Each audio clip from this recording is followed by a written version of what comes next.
ശ്രീമദ് ഭാഗവതത്തിൻ്റെ മഹാത്മ്യ തത്വത്തെക്കുറിച്ച് നമ്മൾ ചർച്ച ചെയ്തിരുന്നു. ഇവിടെ ഭാഗവതം ആരംഭിക്കുന്ന ദശയിൽ പാണ്ഡവന്മാരുടെ പൗത്രനായിട്ടുള്ള പരീക്ഷിത്തിനെ ആധാരമാക്കിയിട്ടാണ് ഇവിടെ ഭാഗവത ഉപദേശം സമാരംഭിക്കുന്നത്. ഇവിടെ ഉപദേശത്തിന് വേണ്ടി തയ്യാറാകുന്നത് വ്യാസപുത്രനായ ശ്രീശുകനും ആണ്. ഇവിടെ ആരാണ് ഭാഗവതം കേൾക്കേണ്ടത് എന്ന ഒരു ചിന്ത വളരെ അനിവാര്യമാണ്. കാരണം എല്ലാവർക്കും കേൾക്കാൻ സാധിക്കും, കാരണം കാതുള്ളവർക്കൊക്കെ കേൾക്കാൻ സാധിക്കും, അത് സംശയമൊന്നുള്ള കാര്യമില്ല. പക്ഷേ ഈ കേൾക്കുന്നത് അത് പ്രയോജനം ചെയ്യുമ്പോഴല്ലേ കേട്ടു എന്നതിന് അർത്ഥം വരുന്നത് അല്ലേ? കേൾക്കാൻ സാധിച്ചു എന്ന് പറഞ്ഞത് ജീവിതത്തിൽ മനസ്സിൽ ഉറയ്ക്കുകയും അത് പ്രയോജനം ചെയ്യുകയും ചെയ്തെങ്കിൽ മാത്രമേ കേട്ടു എന്നതുകൊണ്ട് ഫലമുള്ളൂ. അല്ലെങ്കിൽ വെറുതെ കേട്ടു എന്നുള്ളതുകൊണ്ട് കാര്യമല്ലുണ്ടോ? നമ്മളിപ്പോൾ പല കാര്യങ്ങളും പലതും കേൾക്കാറുണ്ട്. ഈ തൊട്ടു അടുത്ത നിമിഷം കേട്ടതുപോലെ നമ്മൾ ഓർക്കാറില്ല. എന്താ കാരണം? നമുക്കതിനോട് താല്പര്യമില്ലെങ്കിൽ അത് ഓർക്കാൻ സാധ്യമല്ല. അപ്പോൾ താല്പര്യമുള്ളത് നമുക്കതിനോട് അഭിരുചി ഉണ്ടെങ്കിൽ മാത്രമേ എന്തുണ്ടാവുള്ളൂ, നമ്മൾ ഓർക്കുന്ന അവസ്ഥ ഉണ്ടാവുള്ളൂ അല്ലേ? അപ്പോൾ ഭാഗവതം കേൾക്കുക എന്നുള്ളതിനോടൊപ്പം അത് ജീവിതത്തിൽ ഉൾക്കൊള്ളാൻ എങ്ങനെയാണ് അതിൻ്റെ തലത്തിലേക്ക് അല്ലെങ്കിൽ നമ്മൾ രൂപപ്പെടേണ്ടത് എന്ന് നമ്മളെ തുടക്കത്തിലേ ബോധ്യപ്പെടുത്തിയിട്ടാണ് ഭാഗവതം മുന്നോട്ട് പോകുന്നത്. എങ്ങനെയുള്ള ബോധത്തിലാണ് ഭാഗവതം കേൾക്കേണ്ടതെന്ന് ചോദിച്ചാൽ, ഈ ശരീരമാകുന്ന ഈ ദേഹബോധമെല്ലാം തന്നെ പരിപൂർണമായും നഷ്ടപ്പെടുന്നതാണ് എന്നും ക്ഷണികമാണ് എന്ന ബോധ്യത്തിലേക്ക് എത്തുകയും അവിടെ പൂർണ്ണമായിട്ടും ഏതൊരു നിമിഷവും ഈ ശരീരത്തെ വെടിയേണ്ടതാണ് എന്ന തലത്തിലേക്ക് ഉത്തമമായ ബോധമുറച്ച നിലയിലുമാണ് ഭാഗവതം കേൾക്കേണ്ടത്. ഇവിടെ ഭാഗവതം കേൾക്കുന്ന സമയത്ത് അതിന് കാരണക്കാരനാവുന്ന പരീക്ഷത്തിന് ഒരു നിമിത്തമുണ്ടായിട്ടാണ് കേൾക്കുന്നത്, വെറുതെ അല്ല. എന്താണ് നിമിത്തം എന്ന് ചോദിച്ചാൽ, പാണ്ഡവർക്ക് ശേഷം രാജാവായ പരീക്ഷത്ത് വളരെ ധർമ്മിഷ്ഠനായി രാജ്യഭരണമൊക്കെ നടത്തി മുന്നോട്ട് പോകുന്ന വേളയിൽ അദ്ദേഹം ഒരു നായാട്ടിന് പോകുന്ന സമയത്ത് കലശലായ ദാഹവും വിശപ്പും ക്ഷീണമൊക്കെ അനുഭവപ്പെട്ടു. ആ സമയത്ത് ഒരു പർണശാല കണ്ടു. ഒരു മഹർഷിയുടെ തപസ് ചെയ്യുന്ന അദ്ദേഹം വസിക്കുന്ന സ്ഥലമാണ്. അവിടെ ആ പർണശാലയ്ക്ക് മുന്നിലെത്തി അദ്ദേഹം അവിടെ ഇരുന്ന മഹർഷി ധ്യാനത്തിലിരിക്കുന്ന, അദ്ദേഹം തപസ് ചെയ്ത് ധ്യാനാവസ്ഥയിലിരിക്കുകയാണ്. ഈ ധ്യാനാവസ്ഥയിൽ ബാഹ്യമായ വിഷയങ്ങളോട് ബന്ധമില്ലാതെ പരിപൂർണമായും ഈശ്വരചിന്തയിൽ മുഴുകുന്ന അവസ്ഥയാണ് ധ്യാനം എന്നൊക്കെ പറഞ്ഞത്. നമ്മളെപ്പോലെയുള്ള ഒരു സാധാരണക്കാരാണ്. നമ്മളിപ്പോൾ ഇവിടെ ഇരുന്നുകൊണ്ട് ഭഗവാനെ മുന്നിൽ നോക്കി തൊഴുതുകൊണ്ടിരുന്നാൽ അടുത്തൂടെ പോകുന്നവരെയൊക്കെ നമ്മൾ ശ്രദ്ധിക്കില്ലേ? അടുത്തൂടെ നടന്നു പോയാലും സംസാരിക്കുന്നതൊക്കെ നമ്മുടെ ഇന്ദ്രിയങ്ങൾ അതിൻ്റെ പുറകിൽ പോകും. പക്ഷെ പരിപൂർണമായും മനോനിയന്ത്രണത്തിൽ വരുന്ന ആൾക്കാർ അവരുടെ മനസ്സ് മറ്റൊന്നിലേക്ക് പോകാതെ അവർ ചെയ്യുന്ന ആ ഈശ്വരീയമായ മാർഗത്തിൽ തന്നെ ഉറച്ച് നിൽക്കും എന്നുള്ളതാണ് പ്രത്യേകത. ആ അവസ്ഥയിലാണ് ഇവിടെ ആരുള്ളത്? ഈ മഹർഷി ഉള്ളത്. ഈ സമയത്ത് രാജാവ് ഇവിടെ വന്നിട്ട് ചോദിച്ചു, അല്പം വെള്ളം വേണം, ദാഹജലം ചോദിച്ചു. പക്ഷേ ഈ മഹർഷി ബാഹ്യമായ വിഷയങ്ങളിൽ അഭിരമിക്കാതിരുന്നത് കൊണ്ട് ഇദ്ദേഹം അത് കേട്ടില്ല, അതുകൊണ്ട് ചെയ്തു കൊടുക്കാൻ സാധിച്ചതുമില്ല. പക്ഷെ രാജാവ് 2-3 തവണ ചോദിച്ചപ്പോൾ രാജാവിന് അതങ്ങോട്ട് അനിഷ്ടമായിട്ട് മാറി. രാജാവ് തന്നെ താനൊരു രാജാവാണ്, പിന്നെയോ വളരെ ദാഹിച്ചു വലഞ്ഞു വരുന്ന ഒരാളാണ് അല്ലേ? മൂന്നാമത് ആ സ്ഥലത്തൊരു അതിഥിയെ പോലെ എത്തുകയാണ്. അപ്പോൾ ഈ 3 നിലയിലും അദ്ദേഹത്തിനെ പരിഗണിക്കേണ്ടതാണ്. ഇപ്പോൾ രാജാവ് എന്നുള്ള നിലയിൽ ഒരു രാജാവ് കടന്നു വരുമ്പോൾ തീർച്ചയായും ഒരു പ്രജ എന്നുള്ള നിലയിൽ ആ പ്രജ അദ്ദേഹത്തിനെ ബഹുമാനിക്കുകയും അല്ലേ വേണ്ട കാര്യങ്ങൾ ചെയ്തു കൊടുക്കണം എന്നുള്ളൊരു കാര്യം. രണ്ടാമത്തെ ഒരു കാര്യം, അതിഥി എന്നുള്ള നിലയിൽ ഒരാൾ വരുമ്പോഴും നമ്മൾ ചിന്തിക്കാറില്ലേ, അതിഥി ദേവോ ഭവ, അതിഥിയെ സൽക്കരിക്കുക അല്ലെങ്കിൽ അതിഥിക്ക് ആവശ്യമുള്ളത് കൊടുക്കുക. മൂന്നാമത് ദുഃഖിതനായിട്ടാണ് ഒരാൾ വരുന്നത് അല്ലേ? വളരെ ക്ഷീണിച്ച് ദാഹം കൊണ്ട് ദുഃഖിതനായിട്ടാണ്. അപ്പോൾ ദുഃഖിച്ച് വരുന്ന ഒരാളിനെ സഹായിക്കുക എന്ന് പറയുന്നതും ഒരു ശരിയായ കർമ്മം ആണ്. അപ്പോൾ ഈ 3 തരത്തിലും ഈ കാര്യങ്ങളുണ്ട് എങ്കിൽ ഇത് ചെയ്തു കൊടുക്കാൻ ആർക്ക് സാധിച്ചില്ല? മഹർഷിക്ക് സാധിച്ചില്ല. ഈ സമയത്ത് രാജാവിനാകട്ടെ വളരെ വേഗത്തിൽ കോപത്തിന് വിധേയനായി. ഈ കോപം കൊണ്ട് ഇദ്ദേഹം ഈ മഹർഷിയെ എന്ത് ചെയ്തു? അപമാനിച്ചു. എങ്ങനെ അപമാനിച്ചു എന്ന് ചോദിച്ചാൽ, ബഹുമാനിക്കുന്ന രൂപേണ അപമാനത്തിലേക്ക് കൊണ്ടുവന്നു. ഈ ബഹുമാനിക്കുന്ന രൂപേണ എങ്ങനെ അപമാനിക്കുന്നത് എന്ന് ചിന്തിച്ചാൽ, നമ്മൾ ഒരാളുടെ കഴുത്തിൽ മാല ഇടുക എന്ന് പറയുന്നത് എന്തിനാ? ഒരാളെ കഴുത്തിലൊരു പൂമാല ഇടുന്നത് എന്തിനാണ്? ബഹുമാനിക്കാനല്ലേ. ഒരു പൊന്നാട ഇടുക, പൂമാലയൊക്കെ ഇടുക എന്ന് പറഞ്ഞാൽ ബഹുമാനിക്കാനാണ്. ഇവിടെ എന്താ ചെയ്തത്? ഇവിടെ ചെയ്തത് ഒരു ചത്ത പാമ്പിനെ എടുത്ത് മാലയായിട്ട് ഇട്ടു കൊടുത്തു. മനസ്സിലായില്ലേ? ഇവിടെ രണ്ട് കാര്യമുണ്ട്. ഒരു പാമ്പിനെ എടുത്തിടുക എന്ന് പറഞ്ഞാൽ തന്നെ അതൊരു ക്രൂരമായി അല്ലേ വിഷം വമിപ്പിക്കുന്ന ഒരെണ്ണമാണ്. ഇനി അതിനേക്കാൾ എടുത്തു കഴിഞ്ഞാലോ ചത്ത പാമ്പാണ്. ചത്ത പാമ്പെന്ന് പറഞ്ഞാൽ ജഡവസ്തുവാണ്. അതായത് ഈ മഹർഷിയോട് ചോദിച്ചത് അദ്ദേഹം കേട്ടില്ലല്ലോ. അപ്പം മഹർഷിക്ക് ഒരു സന്ദേശം കൂടി അദ്ദേഹത്തിന് മുമ്പിലേക്ക് വെക്കുക. നീ വെറും ജഡത്തിന് തുല്യമാണ്. കാരണം കേൾവിയില്ലാത്തവൻ, പ്രവർത്തിക്കാൻ കഴിവില്ലാത്തവൻ ജഡതുല്യനാണ്. കേവലം നീ ജഡതുല്യനാണോ എങ്കിൽ നിന്നെ ബഹുമാനിക്കേണ്ടത് ജഡവസ്തു കൊണ്ടാണ് എന്ന നിലയിൽ ഒരു ചത്ത പാമ്പിന്, അതായത് ചൈതന്യരഹിതൻ. മനസ്സിലായില്ലേ? ചൈതന്യരഹിതമാണല്ലോ ചത്ത പാമ്പ്. അതിനകത്ത് ചൈതന്യമുണ്ടോ? ജീവനില്ല. ആ അർത്ഥത്തിൽ അതിനെ എടുത്ത് കഴുത്തിലിട്ടു. ഇനി ഇവിടെ ഈ മറ്റൊരുപാട് അർത്ഥങ്ങൾ ഇതിനകത്തേക്ക് നമുക്ക് കൊണ്ടുവരാൻ സാധിക്കും. ഈ ചൈതന്യം എന്നതിന് ഈ പാമ്പുമായിട്ടൊരു ബന്ധമുണ്ട്. എനർജി എന്നതാണല്ലോ ചൈതന്യമായി നിലനിൽക്കുന്നത്. ഒരു എനർജി എന്നുള്ളതാണ്. ഈ എനർജി നിലനിൽക്കുന്നത് എങ്ങനെ? തരംഗരൂപത്തിലാണ്. നമ്മുടെ ഈ ശരീരത്തിനുള്ളിലും നമ്മുടെ ഈ ശരീരത്തെ ചൈതന്യവത്താക്കി നിർത്തുന്ന എനർജിയുടെ സഞ്ചാര ദിശ എന്ന് പറയപ്പെടുന്നത് അത് ഈ പാമ്പിൻ്റെ സഞ്ചാരഗതി പോലെയാണ്. അതുകൊണ്ടാണ് നമ്മുടെയൊക്കെ ശരീരത്ത് മൂലാധാരം എന്ന സങ്കല്പത്തിൽ അവിടെ ശക്തി സ്വരൂപിണിയായ ദേവിയുടെ അധിവാസമുണ്ടെന്നും അവിടെ ഒരു ചെറിയ പാമ്പിൻ്റെ രൂപത്തിലാണ് ചുറ്റി അത് കിടക്കുന്നതെന്നും ആ ചുറ്റിൽ നിന്നത് മുകളിലേക്ക് ഉയരുന്നതാണ് പടിയാറും കടന്ന് അവിടെ ചെല്ലുമ്പോൾ ശിവനെ കാണുന്നതെന്നൊക്കെ തത്വത്തെക്കുറിച്ചൊക്കെ പറഞ്ഞു. മനസ്സിലായില്ലേ? അപ്പോൾ ഈ സർപ്പത്തിനൊരു വലിയ പ്രാധാന്യമുണ്ട്. അതുകൊണ്ടാണ് നമ്മുടെയൊക്കെ ക്ഷേത്രാരാധനയുടെ ഭാഗമായിട്ട് ഏത് വരുന്നത്? സർപ്പാരാധന വരുന്നത്. മനസ്സിലായില്ലേ? കന്നിമൂല ഭാഗത്ത് അതുപോലെയുള്ള ഏതെങ്കിലും കോൺ ഭാഗത്തായിട്ട് ഇത് വരും. ഏറ്റവും കൂടുതൽ കന്നിമൂലയിലാണ് ഏത് വരുന്നത്? നാഗരാജാവിൻ്റെ കാവ് വരുന്നത് എന്ന് പറയുന്നത്. അപ്പോൾ ആ സങ്കല്പം നമ്മുടെ ഉള്ളിൽ തന്നെയുള്ള എനർജിയെ ഉണർത്താനാണ് നമ്മൾ തിരിച്ചറിയണം. ഇപ്പം നമ്മൾ ധരിച്ചു വെച്ചിരിക്കുന്നത് കാട്ടിൽ കിടക്കുന്ന അല്ലെങ്കിൽ നാട്ടിലുള്ള സർപ്പത്തിന് അല്ലേ ദോഷമുണ്ട്, അതുകൊണ്ട് സർപ്പപൂജ നടത്തണം എന്നൊക്കെയാണ് നമ്മളിപ്പോൾ ചിന്തിച്ചു വെച്ചിരിക്കുന്നത്. അങ്ങനെയല്ല. നാട്ടിലുള്ള സർപ്പത്തിൻ്റെ പ്രതീകമല്ല ക്ഷേത്രത്തിൽ ആരാധിക്കപ്പെടുന്ന സർപ്പം എന്ന് പറയപ്പെടുന്നത്. ക്ഷേത്രത്തിൽ ആരാധിക്കപ്പെടുന്ന സർപ്പം താന്ത്രിക വിധിപ്രകാരമുള്ള ജീവശക്തിയുടെ പ്രതീകമാണ്. ആ ജീവശക്തി ഒരാളിൻ്റെ ശരീരത്തിൽ സ്ഥിതി ചെയ്യുന്നത് മൂലാധാരത്തിലാണ്, 3.5 ചുറ്റളവിലാണ്. മനസ്സിലായില്ലേ?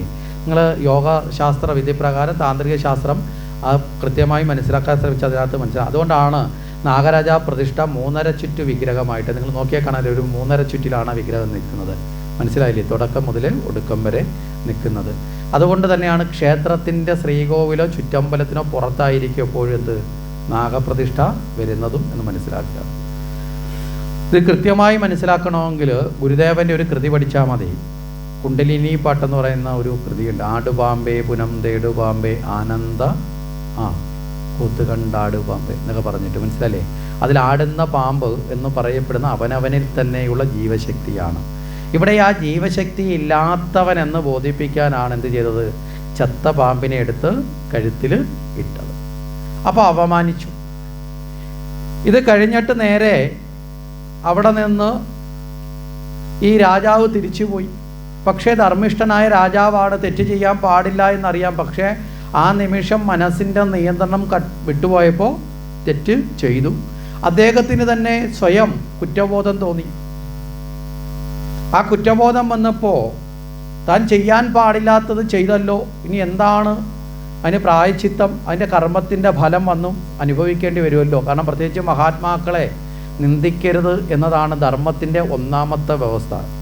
മഹാത്മാക്കളെ നിന്ദിക്കരുത് എന്ന് പറഞ്ഞാൽ അവർ എപ്പോഴും ശ്രേഷ്ഠമായ ആരാധിക്കുകയും ബഹുമാനം. അവരെ വ്യക്തിയല്ല ആരാധിക്കുന്നത്, അവരിലുള്ള ജ്ഞാനത്തെയാണ് ആരാധിക്കുന്നത്. മനസ്സിലാവുന്നുണ്ടോ? വ്യക്തിയിലാണ് എന്ന് അവർക്ക് തോന്നിയാൽ അത് അവരുടെ അഹങ്കാരമാണ്. പറഞ്ഞതിൻ്റെ അർത്ഥം മനസ്സിലായി? ഇപ്പോൾ ഇവിടെ സപ്താഹം നടക്കുന്ന സമയത്ത് തന്നെ പലരും ചിന്തിക്കുമ്പോൾ രാവിലെ ഭാഗവതം എടുത്തു കൊടുക്കുമ്പോൾ അല്ലാത്ത സമയത്ത് ആചാര്യനെ നമസ്കരിക്കുന്ന ഒരു ശീലമുണ്ട്. അപ്പോൾ ആചാര്യന് തോന്നുകയാണ് ഇത് എന്നെയാണ് നമസ്കരിക്കാൻ തോന്നിയാൽ ആചാര്യൻ്റെ അഹങ്കാരം അതോടുകൂടി തുടങ്ങും. മനസ്സിലായി? നാശം തുടങ്ങും. നമ്മളിപ്പോൾ ഈ സ്റ്റൂളിനകത്ത് ഭാഗവതം ഇരിക്കുമ്പോൾ നമ്മൾ ആ ഭാഗവതം എടുക്കുന്നതിന് മുമ്പ് അവിടെ തൊട്ട് നമസ്കരിച്ചാൽ സ്റ്റൂളിനെയാണോ നമസ്കരിക്കുന്നത്? എന്തിനെയാണ് നമസ്കരിക്കുന്നത്? ഭാഗവതത്തെയാണ്. മനസ്സിലായില്ലേ? ആനപ്പുറത്ത് ഭഗവാന്റെ വിഗ്രഹം കൊണ്ടുവരുമ്പോൾ നമ്മൾ നമസ്കരിക്കുന്ന ആരെയാണ്? വിഗ്രഹത്തെയാണ്. ആനയ്ക്ക് തോന്നുവാണ് എന്നെയാണ് നമസ്കരിച്ചതെന്ന് തോന്നിയാലോ? മനസ്സിലായോ? ഇതുപോലെയാണ് നമ്മൾ ചിന്തിക്കേണ്ടത്. അപ്പം ഇവിടെ ആ ഭാവത്തെ ആണ് എന്നുള്ള നിലയിൽ നമ്മൾ മനസ്സിലാക്കുക. അതുകൊണ്ട് തന്നെ ആ മഹാത്മാക്കളെ അനാദരിച്ചു എന്ന കുറ്റം ആർക്കുണ്ടായി? രാജാവിന് തോന്നി. ഇദ്ദേഹം തിരികെ പോകുന്ന അതേ വേളയിൽ തന്നെ ഈ മഹർഷിയുടെ പുത്രൻ, ആ പുത്രൻ ശൃംഗി എന്ന് പറയുന്ന പുത്രനോട് ആരോ ചെന്ന് പറഞ്ഞു, ദേ നിൻ്റെ അച്ഛൻ്റെ കഴുത്തിൽ ഒരാൾ ചത്ത പാമ്പിനെ എടുത്തിട്ടിട്ട് പോയി എന്ന് പറഞ്ഞു. അപ്പം മകൻ അച്ഛനോടൊരു പ്രിയമുണ്ടല്ലോ. അപ്പോൾ അച്ഛനെ അപമാനിച്ചതിൽ ദേഷ്യം കൊണ്ട് മകൻ തൊട്ടടുത്തുള്ള നദിയിലേക്ക് ഇറങ്ങി വെള്ളമെടുത്ത് ആചമനം ചെയ്ത് മന്ത്രം ജപിച്ച് ഒരു ശാപം കൊടുത്തു. ആ അച്ഛൻ്റെ കഴുത്തിൽ പാമ്പിനെ ഇട്ട ആൾ 7 ദിവസത്തിനുള്ളിൽ തക്ഷകൻ്റെ കടിയേറ്റ് മരിക്കട്ടെ. തക്ഷകൻ മറ്റൊരു പാമ്പ, ഏറ്റവും ശക്തിയുള്ള വിഷമുള്ള പാമ്പാണ്. അപ്പോൾ പാമ്പിനെ ഇട്ട ആളിനെ, ഏറ്റവും വലിയ വിഷമുള്ള പാമ്പിനെ കൊണ്ട് തന്നെ മരണകാരണമായി തീരട്ടെ എന്ന് ശപിച്ചു. ഈ ശാപം കൊടുത്തു. ഇത് കഴിഞ്ഞ് മകൻ ഓടി നേരെ അച്ഛൻ്റെ അടുത്തേക്ക് വരുന്നുണ്ട്. അച്ഛൻ്റെ അടുത്ത് വന്നിട്ട് പറയാം, അച്ഛാ അങ്ങയെ ദ്രോഹിച്ച ആളിന് ഞാൻ ശിക്ഷ കൊടുത്തിട്ടുണ്ട് എന്ന് പറഞ്ഞു. നമ്മുടെ ഇന്നത്തെ കാലത്തെ അച്ഛനൊക്കെ ആണെങ്കിൽ എന്ത് പറയും? അച്ഛനും അമ്മയാണെങ്കിൽ എന്ത് പറയും? നന്നായെന്ന് പറയില്ലേ? കാര്യം നീ ആടാ ഇപ്പോഴാടാ എൻ്റെ മോനായത് അല്ല എൻ്റെ മോളായതെന്ന് പറയും. കാരണം എന്താ? നമുക്കെതിരെ ആര് വന്നാലും നേരിട്ട് അപ്പോൾ ആ മോനെ വേണമെങ്കിൽ കെട്ടിപ്പിടിച്ച് ഉമ്മയൊക്കെ കൊടുക്കുന്ന അമ്മയും അച്ഛനും ഒക്കെ ആണെങ്കിൽ ഇല്ലേ, പ്രോത്സാഹിപ്പിക്കും. പക്ഷേ ആ പ്രോത്സാഹനത്തിലൂടെ മനസ്സിലായില്ലേ, നാളെ ആ കുഞ്ഞ് വഴിതെറ്റും എന്ന് നമ്മൾ ഓർക്കാറുണ്ടോ? ഇവിടെയാണ് മാതാപിതാക്കളുടെ ധർമ്മബോധത്തിൽ ഒരു പിതാവും മാതാവും ശ്രദ്ധിക്കേണ്ട ഒരു പ്രധാന പോയിന്റിലേക്ക് ഭാഗവതം കടന്നു വരുന്നത്. ഭാഗവതം ഭഗവാനെക്കുറിച്ച് അറിയാൻ അല്ല, ഭഗവാനെ ആശ്രയിച്ച് നമ്മളെ അറിയാനും നമ്മുടെ ജീവിതത്തെ ക്രമപ്പെടുത്താനും ആണ് എന്ന് നമ്മൾ മനസ്സിലാക്കുക. ഇവിടെ എന്താണ് നമുക്ക് കാണാൻ സാധിക്കുക? ഈ അച്ഛൻ മകനോട് പറയും, നീ ചെയ്തത് തെറ്റായിപ്പോയി. കാരണം യാഥാർത്ഥ്യത്തിൽ യഥാർത്ഥ വിഷയം ഈ കുഞ്ഞ് അറിഞ്ഞിട്ടുണ്ടോ? ഉണ്ടോ? ഇല്ല. ആരോ പറഞ്ഞു അച്ഛൻ്റെ കഴുത്തിൽ പാമ്പിനെ ഇട്ടു, എന്തിനെ ഇട്ടു എന്നോ എന്താണ് കാരണമെന്നോ എന്നുള്ള യാതൊരു വസ്തുതയും അറിയാതെ, യാഥാർത്ഥ്യത്തിൽ യഥാർത്ഥ വസ്തുത അറിയാതെ പ്രതികരിക്കുന്നത് ശരിയാണോ? ആണോ? യഥാർത്ഥ വസ്തുതയെ അറിയാതെ പ്രതികരിക്കുന്നത് എപ്പോഴും ദുഃഖത്തിനും നാശത്തിനും ഒക്കെ കാരണമായി മാറും. മഹാഭാരതത്തിൽ തന്നെ ഒരു കഥ പറയാറുണ്ട്. ഒരമ്മ ഒരു കീരിക്കുഞ്ഞിനെ എടുത്ത് വളർത്തി. അമ്മയ്ക്കൊരു കൊച്ചു കുഞ്ഞുണ്ട്. അപ്പോൾ ഒരു കീരിയുടെ ഒരു കുഞ്ഞിനെ എങ്ങനെയോ വീട്ടിൽ കിട്ടി. അതിൻ്റെ മാതാപിതാക്കളൊന്നും കാണാത്തത് കൊണ്ട് ഈ അമ്മ എടുത്ത് ഇതിനെ വളർത്തി. ആ കുഞ്ഞിന് പാല് കൊടുക്കുന്നത് പോലെ തന്നെ മറ്റു കുപ്പിപ്പാലും അല്ലാതെയുള്ള പാലും ഒക്കെ കൊടുന്ന് ഈ സമയത്ത് കീരിക്കുഞ്ഞിനും കൊടുക്കും. അതിനും ഭക്ഷണമൊക്കെ കൊടുത്ത് ഇതിനെ വളർത്തിക്കൊണ്ടിരുന്നപ്പോൾ പലരും ഈ അമ്മയോട് പറഞ്ഞു, കീരിയെ വളർത്തരുത്, കീരി അപകടം പിടിച്ചതാണ്, അതങ്ങനെ നിയന്ത്രിക്കപ്പെടുന്ന മൃഗമൊന്നുമല്ല, അത് ചില സമയം അത് കടിക്കും, ഇങ്ങനെയൊക്കെയുള്ള കാര്യം. കാരണം കീരി നമുക്കറിയില്ല, പാമ്പിനോട് പോലും പൊരുതുന്ന സാധനമാണ് കീരി. അപ്പോൾ അത്രയുമുള്ള കീരി ആണ്, അതുകൊണ്ട് തന്നെ വളർത്തതെന്നൊക്കെ ഈ അമ്മയോട് പറഞ്ഞു. പക്ഷേ ഈ അമ്മ അങ്ങനെയൊന്നും കണ്ടില്ല. അമ്മ പറഞ്ഞേ, അത് എൻ്റെ കുഞ്ഞിനെ പോലെയാണ്, വളരെ ശാന്തനാണ്, വളരെ സ്നേഹമുള്ളതാണ്, ഞാൻ എവിടെ പോയാലും എൻ്റെ കൂടെ ഇങ്ങനെ നടക്കും, അല്ലാതെ വേറൊരു ഉപദ്രവവും ഇല്ല, എൻ്റെ കുഞ്ഞിന് പോലും അതിനെ പിടിച്ച് കളിക്കാനും ഇല്ലേ തൊടാനും ഒക്കെ പറ്റുന്നുണ്ട് എന്നൊക്കെ പറഞ്ഞു. പക്ഷേ എന്നാലും ആൾക്കാരൊക്കെ പറഞ്ഞിട്ടുണ്ട് ഈ കാര്യങ്ങൾ. അപ്പോൾ ഒരു ദിവസം ഈ അമ്മ തുണി കഴുകാൻ വേണ്ടി തൊട്ടടുത്തുള്ള നദിയിലേക്ക് പോകുമ്പോൾ ഈ കുഞ്ഞ് ഉറക്കത്തിലാണ്. അപ്പോൾ കുഞ്ഞ് തൊട്ടിൽ കിടക്കുക. അപ്പോൾ ഈ അമ്മ പോകുന്ന സമയത്ത് അമ്മ ഈ കീരിയോട് പറഞ്ഞു, ഞാൻ തുണി കഴുകാൻ പോയിട്ട് വരുന്നവരെ എൻ്റെ കുഞ്ഞിനെ നോക്കിക്കോണം എന്ന് പറഞ്ഞു. നമ്മളുമൊക്കെ നമ്മുടെ വീട്ടിലൊരു പട്ടിയോ പൂച്ചയൊക്കെ ഉണ്ടെങ്കിൽ എവിടെയെങ്കിലുമൊക്കെ യാത്രയ്ക്ക് പോകുമ്പോൾ നമ്മൾ വെറുതെ ആണെങ്കിൽ നമ്മൾ പറയില്ലേ, വീട് നോക്കിക്കോണേ, ഞാൻ അവിടം വരെ പോവാ. പശുവിനോട് വരെ പറഞ്ഞിട്ട് പോകും. നമുക്കറിയാം പശു വീട് നോക്കില്ല എന്നറിയാം, എന്നാലും ഒരു മാനസിക ബന്ധം കൊണ്ട് പറയാറില്ലേ? അല്ലേ? ഉണ്ടോ ഇല്ലയോ? സാധാരണഗതിയിൽ ഒരു മാനസിക ബന്ധം കൊണ്ട്. ഇതുപോലെ അമ്മ പറഞ്ഞു, നേരെ കുഞ്ഞിനെ നോക്കിക്കൊള്ളണം എന്ന് പറഞ്ഞിട്ട് നേരെ പോയി. അപ്രകാരം പറഞ്ഞിട്ട് പോയി തുണിയൊക്കെ കഴുകി തിരിച്ചു വരുമ്പോൾ അമ്മ കാണുന്ന ഒരു കാഴ്ച, ഈ വീടിൻ്റെ ഏറ്റവും ഫ്രണ്ടിലായിട്ട് പൂമുഖത്തായിട്ട് ഈ കീരി ഇരിക്കുകയാണ്. അമ്മ വരുന്നത് നോക്കി ഇങ്ങനെ ഇരിക്കുക. ഈ കീരിയുടെ വായിൽ നിന്നൊക്കെ ചോര ഇങ്ങനെ ഒഴുകുന്നുണ്ട് കട്ടയ്ക്ക്. അമ്മയുടെ മനസ്സിൽ പെട്ടെന്ന് വല്ലാത്ത ചിന്ത കടന്നു വന്നു. പലരും പറഞ്ഞിട്ടുണ്ട് കീരിയെ വളർത്തരുത്, കീരി പലപ്പോഴും അപകടം ഉണ്ടാക്കുന്നതാണ്. അമ്മയുടെ മനസ്സിലെ ചിന്ത എന്താ? ഞാനില്ലാത്ത തക്ക നോക്കി എൻ്റെ കുഞ്ഞിനെ കീരി കടിച്ചു കൊന്നിട്ടുണ്ട്. അമ്മ അലറി വിളിച്ചുകൊണ്ട് അവിടെ കിടന്ന ഒരു വലിയ തടിയെടുത്ത് കീരിയുടെ തലക്കടിച്ച് കീരിയെ കൊന്നു. കീരിയെ കൊന്നിട്ട് നിലയും വിളിച്ചുകൊണ്ട് അകത്തേക്ക് ഓടി കയറുന്ന സമയത്ത് ചെന്ന് നോക്കുമ്പോൾ തൊട്ടിൽ കിടക്കുന്ന കുഞ്ഞിന് ഒരു കുഴപ്പമില്ല, അത് സുഖമായിട്ട് കിടന്നുറങ്ങുന്നു.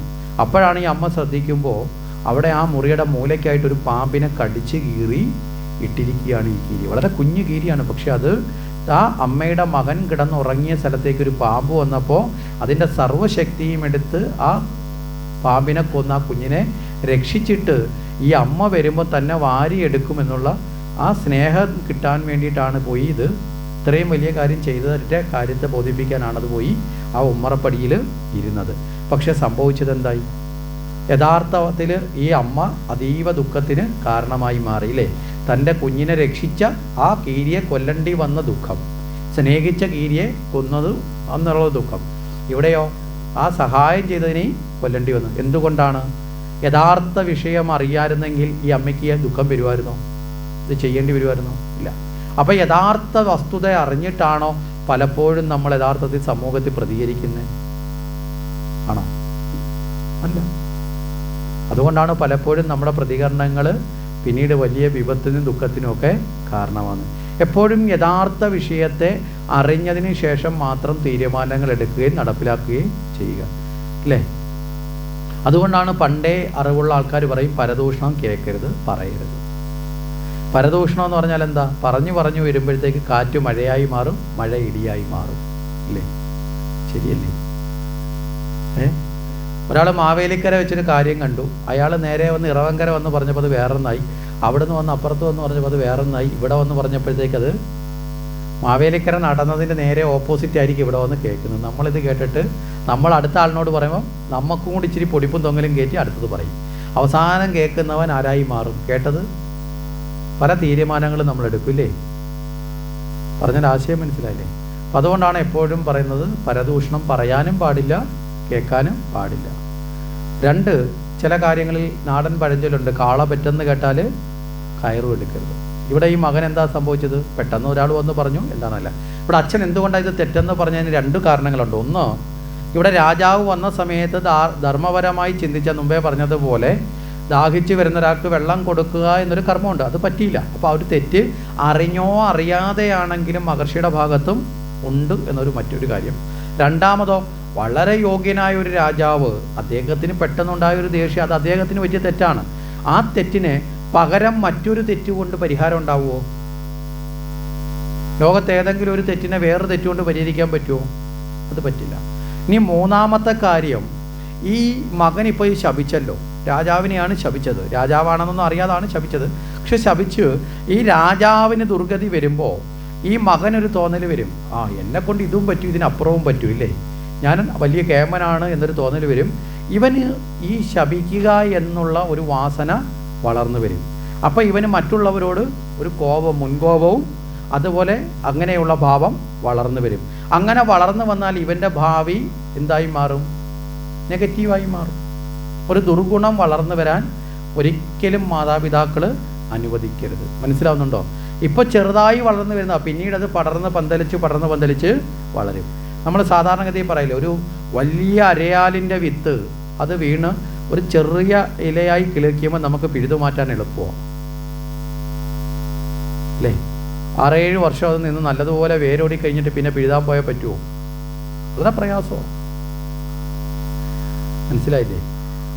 അതുപോലെയാണ് ഏത് ഗുണം, നല്ല ഗുണമാണെങ്കിലും മോശപ്പെട്ട ഗുണമാണെങ്കിലും എല്ലാ ഗുണവും നമ്മളിൽ നിന്ന് ഒരുപോലെ അത് പടർന്ന് പന്തലിച്ച് കഴിഞ്ഞാൽ പിന്നെ മാറ്റാൻ പ്രയാസമാണ്. അതുകൊണ്ടാണ് പരമാവധി നല്ല ഗുണങ്ങൾ ജീവിതത്തിൽ എന്ത് ചെയ്യണം, കുട്ടികൾക്ക് പകർന്നു കൊടുക്കുകയും മോശപ്പെട്ട ഒരു ഗുണം പോലും അവരുടെ അയലത്തേക്ക് ചെല്ലാതെയോ അവരിലേക്ക് പതിക്കാതെയോ നോക്കുകയും വേണം എന്നുള്ളത് വളരെ കൃത്യമായി നമുക്ക് കാണാൻ സാധിക്കും എന്നുള്ളത് നമ്മളൊന്ന് മനസ്സിലാക്കുക. ഇനി ഇവിടെ അച്ഛനോട് ചെന്ന് ഈ കാര്യം പറഞ്ഞു, അച്ഛൻ മകനെ ഉപദേശിച്ചു, ഇനി മേലിൽ ഇത് ആവർത്തിക്കരുതെന്നൊക്കെ പറഞ്ഞു, മകനിൽ നിന്ന് ആ ദുർഗുണം തെറ്റാണെന്ന് ബോധ്യപ്പെടുത്തി. അതിനുശേഷം നേരെ ഈ രാജാവിനെ അറിയിച്ചു ഇങ്ങനൊരു സംഭവം ഉണ്ടായി. രാജാവാകട്ടെ വളരെ പ്രായച്ചിത്തത്തോടു കൂടി നിൽക്കുന്ന സമയത്താണ് ഇത് അറിയുന്നത്.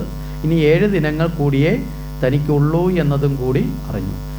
ആ 7 ദിനങ്ങളേ ഉള്ളൂ എന്നറിയുന്ന രാജാവിന് വേണമെങ്കിൽ തന്നെ ശപിച്ച ഈ കുട്ടിയെയും അവൻ്റെ അച്ഛനെയൊക്കെ പിടിച്ച് വേണമെങ്കിൽ കൊണ്ട് ജയിലിലിടാം, ഇട്ടൂടെ, അല്ലെങ്കിൽ ഭടന്മാരെ വിട്ട് കൊല്ലിപ്പിക്കുക. ഇന്നത്തെ കാലമാണെങ്കിൽ അങ്ങനെയല്ലേ ചെയ്യത്തുള്ളൂ, അല്ലേ? ശരിയല്ലേ? ഇന്നത്തെ കാലത്തെ മന്ത്രിമാർ, നാട് ഭരിക്കുക, അന്ന് രാജാക്കന്മാർ, എന്ന മന്ത്രിമാരെയാണ്, അവർക്കെതിരെയാണ് ഇന്ന് ആരെങ്കിലും പ്രവർത്തിച്ചു എന്ന് പറഞ്ഞാൽ എന്തായിരിക്കും അവസ്ഥ? പ്രവർത്തിച്ചതിനെ പിടിച്ച് ജയിലിൽ കൊണ്ടിടും പോലീസുകാർ വന്നല്ലേ? ശരിയല്ലേ? രാജാവിനാണെങ്കിൽ അത് ചെയ്യാം. പക്ഷേ ഇവിടെ ധാർമ്മിക വ്യവസ്ഥയ്ക്കാണ് നമ്മുടെ ഭാരത സംസ്കാരം മുൻതൂക്കം. അതുകൊണ്ട് രാജാവ് ചിന്തിച്ചു, ഞാൻ ചെയ്ത തെറ്റാണ്, ആ തെറ്റിൻ്റെ ഫലമായി വരുന്നതിനെ സ്വീകരിക്കുക. അപ്പോൾ അതിനെ സ്വമേധയാ സ്വീകരിക്കാൻ തയ്യാറായി. തൻ്റെ തെറ്റിനെ തുറന്ന് സമ്മതിക്കുക എന്നതൊരു വലിയ ഗുണമാണ്. നമുക്കില്ലാത്ത ഗുണം ഏതാ? നമ്മൾ എത്ര കണ്ടാലും ഇങ്ങനെ ഉരുണ്ടുകൊണ്ടിരിക്കില്ലേ? സമ്മതിച്ചു. അത് കഴിഞ്ഞിട്ട് അവിടെ ആ രാജാവ് അവിടെ വളരെ വ്യക്തമായിട്ട് അതിനെ സ്വീകരിക്കാൻ തയ്യാറായി. അപ്പോൾ രാജാവിൻ്റെ അന്വേഷണം ഇനി 7 ദിനങ്ങളും കൂടെയല്ലേ ഉള്ളൂ, മരണകാലം ഉറപ്പായി അല്ലേ? നമുക്കാർക്കെങ്കിലും ഇങ്ങനെ ഒരു ഉറപ്പുണ്ടോ? ഉണ്ടോ? നമ്മുടെയൊക്കെ ധാരണയിൽ നമ്മളിനി എത്ര വർഷം കൂടി ഇവിടെ ജീവിക്കാനുള്ളവരാണെന്നാണ് അല്ലേ? ശരിയല്ലേ?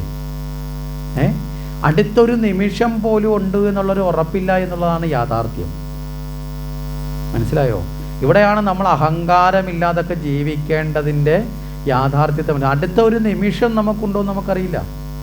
എന്നാലും നമ്മൾ ജീവിതത്തിൻ്റെ വ്യവഹാരത്തിൽ പറയും, ശരി അടുത്ത ആഴ്ച ആവട്ടെ, അല്ലെ അടുത്ത മാസം ആവട്ടെ, ഞാൻ അങ്ങോട്ട് വരട്ടെ എന്നൊക്കെ പറയും. അതൊക്കെ സാധാരണഗതിയിലുള്ളതാണ്. ഇപ്പോൾ ഇവിടെ നിന്ന് ക്ഷേത്രത്തിൻ്റെ ആൾക്കാരെ യജ്ഞത്തിന് വേണ്ടിയിട്ട് 2-3 മാസം മുമ്പ് വിളിക്കുമ്പോൾ ഞാനും പറഞ്ഞു ശരി യജ്ഞം നമുക്ക് ചെയ്യാം, ഇത്രാം തീയതി അല്ലേ എന്നൊക്കെ ഡേറ്റൊക്കെ കുറിച്ച് ചോദിച്ചു. പക്ഷേ ഈ ദിവസം വരെ ഉണ്ടാവും എന്നുള്ള ഉറപ്പൊന്നും യഥാർത്ഥത്തിലുണ്ടോ എന്ന് ചോദിച്ചാൽ ഇല്ല. പക്ഷേ ജീവിതത്തിൻ്റെ വ്യവഹാരത്തിൽ ഇതൊക്കെ ആവശ്യമാണ്. പറഞ്ഞ മനസ്സിലായില്ലേ? ഇപ്പോൾ ചില സമയത്ത് പറയും, ഇപ്പോൾ ഒരാഴ്ച മുമ്പ് ഒരാൾ വിളിച്ചിട്ട് 2026 ഡിസംബറിൽ ഒരു യജ്ഞം മലപ്പുറത്ത് ഡേറ്റ് ഒന്ന് ബുക്ക് ചെയ്തിട്ടേക്കണെന്നൊക്കെ പറഞ്ഞ് വിളിച്ചു. അപ്പോൾ അദ്ദേഹത്തിനോട് ഞാൻ ആദ്യം പറഞ്ഞതാണ് 2026 വരെയൊക്കെ ഉണ്ടെങ്കിൽ അങ്ങ് വരാൻ കുഴപ്പമില്ല, ഡേറ്റ് കുറിച്ച് ഇട്ടേക്കാം. പക്ഷെ 26 വരെ ഉണ്ടോ ഇല്ലയോ എന്ന് നമ്മൾ തന്നെ ഭാഗവതം കൊണ്ടു നടക്കുമ്പോൾ പറയുന്നു, അര നിമിഷം വ്യത കളയരുത്, കാരണം ഏത് നിമിഷവും എന്ത് സംഭവിക്കാം, നമ്മളില്ലാണ്ടാവാം. അപ്പോൾ ആ ഒരു ബോധം കൂടി നമ്മളിലുണ്ടാകും. അതുകൊണ്ടാണ് എല്ലാ നിമിഷവും നമ്മൾ ഈശ്വരനെ സ്മരിക്കുക. ഈശ്വരനെ സ്മരിക്കുക എന്ന് പറഞ്ഞാൽ കാരണം ഏത് നിമിഷവും നമുക്കിവിടെ നിന്ന് പോകേണ്ടി വരാം. ഈ ബോധം അല്പം അഹങ്കാരത്തേക്കെന്ന് കുറയ്ക്കും ഇല്ലേ? ശരിയല്ലേ? അല്പം വസ്തുതാബോധത്തേക്കെന്ന് നേടിത്തരും. ശരി, ഇവിടെ രാജാവ് ഈ കാര്യങ്ങൾ അറിഞ്ഞു. 7 ദിനങ്ങൾ കൂടിയേ ഉള്ളൂ, എണ്ണപ്പെട്ടു എന്ന് പറയാം. എണ്ണപ്പെട്ടു ദിനങ്ങൾ. അപ്പോൾ ഈ എണ്ണപ്പെട്ട ദിനങ്ങളിൽ ഇനി എന്ത് കർമ്മമാണ് ചെയ്യേണ്ടത്? ഇനി ചെയ്യാൻ ഏറ്റവും ശ്രേഷ്ഠമായി എന്ത് കർമ്മമാണ്? ഇതാണ് ആ ചിന്ത. വെറുതെ ചെയ്യുക എന്നുള്ളതല്ല. നമ്മുടെ ഇതൊക്കെ മരണം ഇനി 7 ദിവസം അല്ലെ 5 ദിവസം ഉണ്ടെന്ന് പറഞ്ഞാൽ നമ്മളെന്ത് വിചാരിക്കും? ഇതുവരെ കഴിക്കാത്ത ഫുഡൊക്കെ ഒന്ന് കഴിക്കണം അല്ലേ, ബന്ധുക്കളൊക്കെ ഒന്ന് കാണണം, ഒന്ന് കറങ്ങണം, ഇതൊക്കെ നമ്മളങ്ങോട്ട് പ്ലാൻ ചെയ്യും ഇല്ലേ? എത്ര സമയം കൊണ്ട് എന്തൊക്കെ ചെയ്യാൻ പറ്റുമെന്നുള്ളത് പ്ലാൻ ചെയ്യും. അല്ലെങ്കിലോ ചിന്തിച്ച് അവിടെ ഇരുന്ന് തന്നെ അതിന് മുമ്പേ പോകും. ഇത് രണ്ടിനും ഏതെങ്കിലുമൊക്കെ നടക്കും. ഇവിടെ നേരെ മറിച്ച് രാജാവ് അവിടെ ചിന്തിച്ചത് ഈ ജീവിതത്തിൽ ഏറ്റവും ശ്രേഷ്ഠമായ നിലയിലേക്ക് എത്തിച്ചേരാൻ അതിനെന്താണ് ചെയ്യേണ്ടത്? ഇവിടെയാണ് ഭാഗവതത്തിനുള്ളിലേടെ പ്രവേശനം എന്നുള്ളത് നമ്മുടെ മനസ്സിലേക്ക് കടന്നു വരുന്നത്. അന്ത്യകാലത്തിൽ ഏറ്റവും ശ്രേഷ്ഠമായി അനുഷ്ഠിക്കേണ്ട ധർമ്മം എന്താണ്? ഈ ഒരു ചോദ്യം അദ്ദേഹത്തിൻ്റെ മുന്നിൽ വന്നു. അദ്ദേഹത്തിൻ്റെ സമീപത്തേക്ക് വന്നു ചേർന്ന മഹർഷിമാരും മഹാത്മാക്കളുമൊക്കെ അദ്ദേഹത്തെ ആശ്വസിപ്പിക്കാൻ വേണ്ടി വന്നവരാണ്. അവരോട് ഈ ചോദ്യം മുന്നോട്ട് വെക്കുമ്പോൾ അവരതിന് മറുപടി പറഞ്ഞു, അന്ത്യകാലേ നാരായണ സ്മൃതി. മനസ്സിലായില്ലേ? ഇതാണ് ഭാഗവതം പഠിപ്പിക്കുന്ന പ്രധാനമായ തത്വം. അന്ത്യകാലേ ഒന്ന് പറഞ്ഞു നോക്കേ, അന്ത്യകാലേ നാരായണ സ്മൃതി. പലതവണ പറയുമ്പോൾ ചിലപ്പോൾ മനസ്സിലിങ്ങനെ തട്ടിക്കിടക്കും, അതുകൊണ്ടാണ്. അപ്പോൾ ഇടയ്ക്കിടയ്ക്ക് ഓർക്കാൻ പറ്റും, അന്ത്യകാലേ നാരായണ സ്മൃതി. അപ്പോൾ അന്ത്യകാലത്ത് പോരെ നാരായണ സ്മൃതി, അതിനിപ്പോഴേ വേണോ? ചില അങ്ങനെ ചോദിക്കുന്ന ആൾക്കാരുണ്ട് അല്ലേ, ഇപ്പോഴേ വേണം, ഞങ്ങളൊക്കെ ഇപ്പോൾ ചെറുപ്പമല്ലേ, ഇപ്പോഴേ എന്തിനാ എന്നൊക്കെ ചില ചിന്തിക്കും. ഇവിടെ അന്ത്യകാലം എപ്പോഴാണെന്ന് ആർക്കെങ്കിലും ഉറപ്പുണ്ടോ? ഏത് സമയത്തും ഉണ്ടാവും. നമ്മളൊക്കെ ഒരു പേന മേടിച്ചാൽ നമ്മളതിന് ഗ്യാരണ്ടി ചോദിക്കില്ലേ? ഒരു ഫാൻ മേടിച്ചാൽ ഗ്യാരണ്ടി ചോദിക്കും. ഒരു മൊബൈൽ മേടിച്ചാൽ ഗ്യാരണ്ടി ചോദിക്കും, വാറണ്ടിയും ഗ്യാരണ്ടിയും ചോദിക്കും. ഒരു മിക്സി മേടിച്ചാൽ ഗ്യാരണ്ടിയും വാറണ്ടിയും ചോദിക്കും. ഇതൊക്കെ ചോദിക്കുന്ന നമുക്ക് എന്തെങ്കിലും ഗ്യാരണ്ടിയും വാറണ്ടിയും ഉണ്ടോ?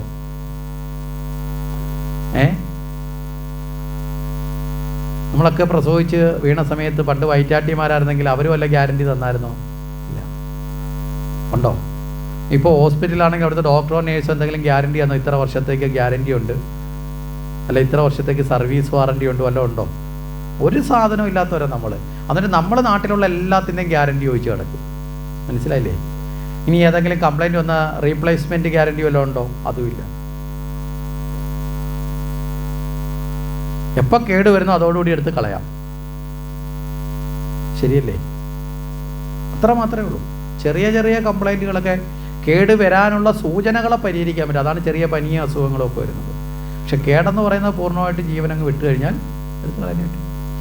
അപ്പോൾ അതുകൊണ്ട് തന്നെ അന്ത്യകാലേ നാരായണ സ്മൃതി എന്ന് പറയുന്നത് എല്ലാ സമയത്തും ഭഗവത് ചിന്ത നിലനിർത്തുക എന്നുള്ളതാണ് അതിൻ്റെ അർത്ഥം. മനസ്സിലായില്ലേ?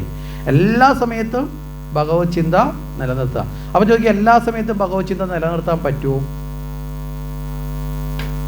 പറ്റുമോ?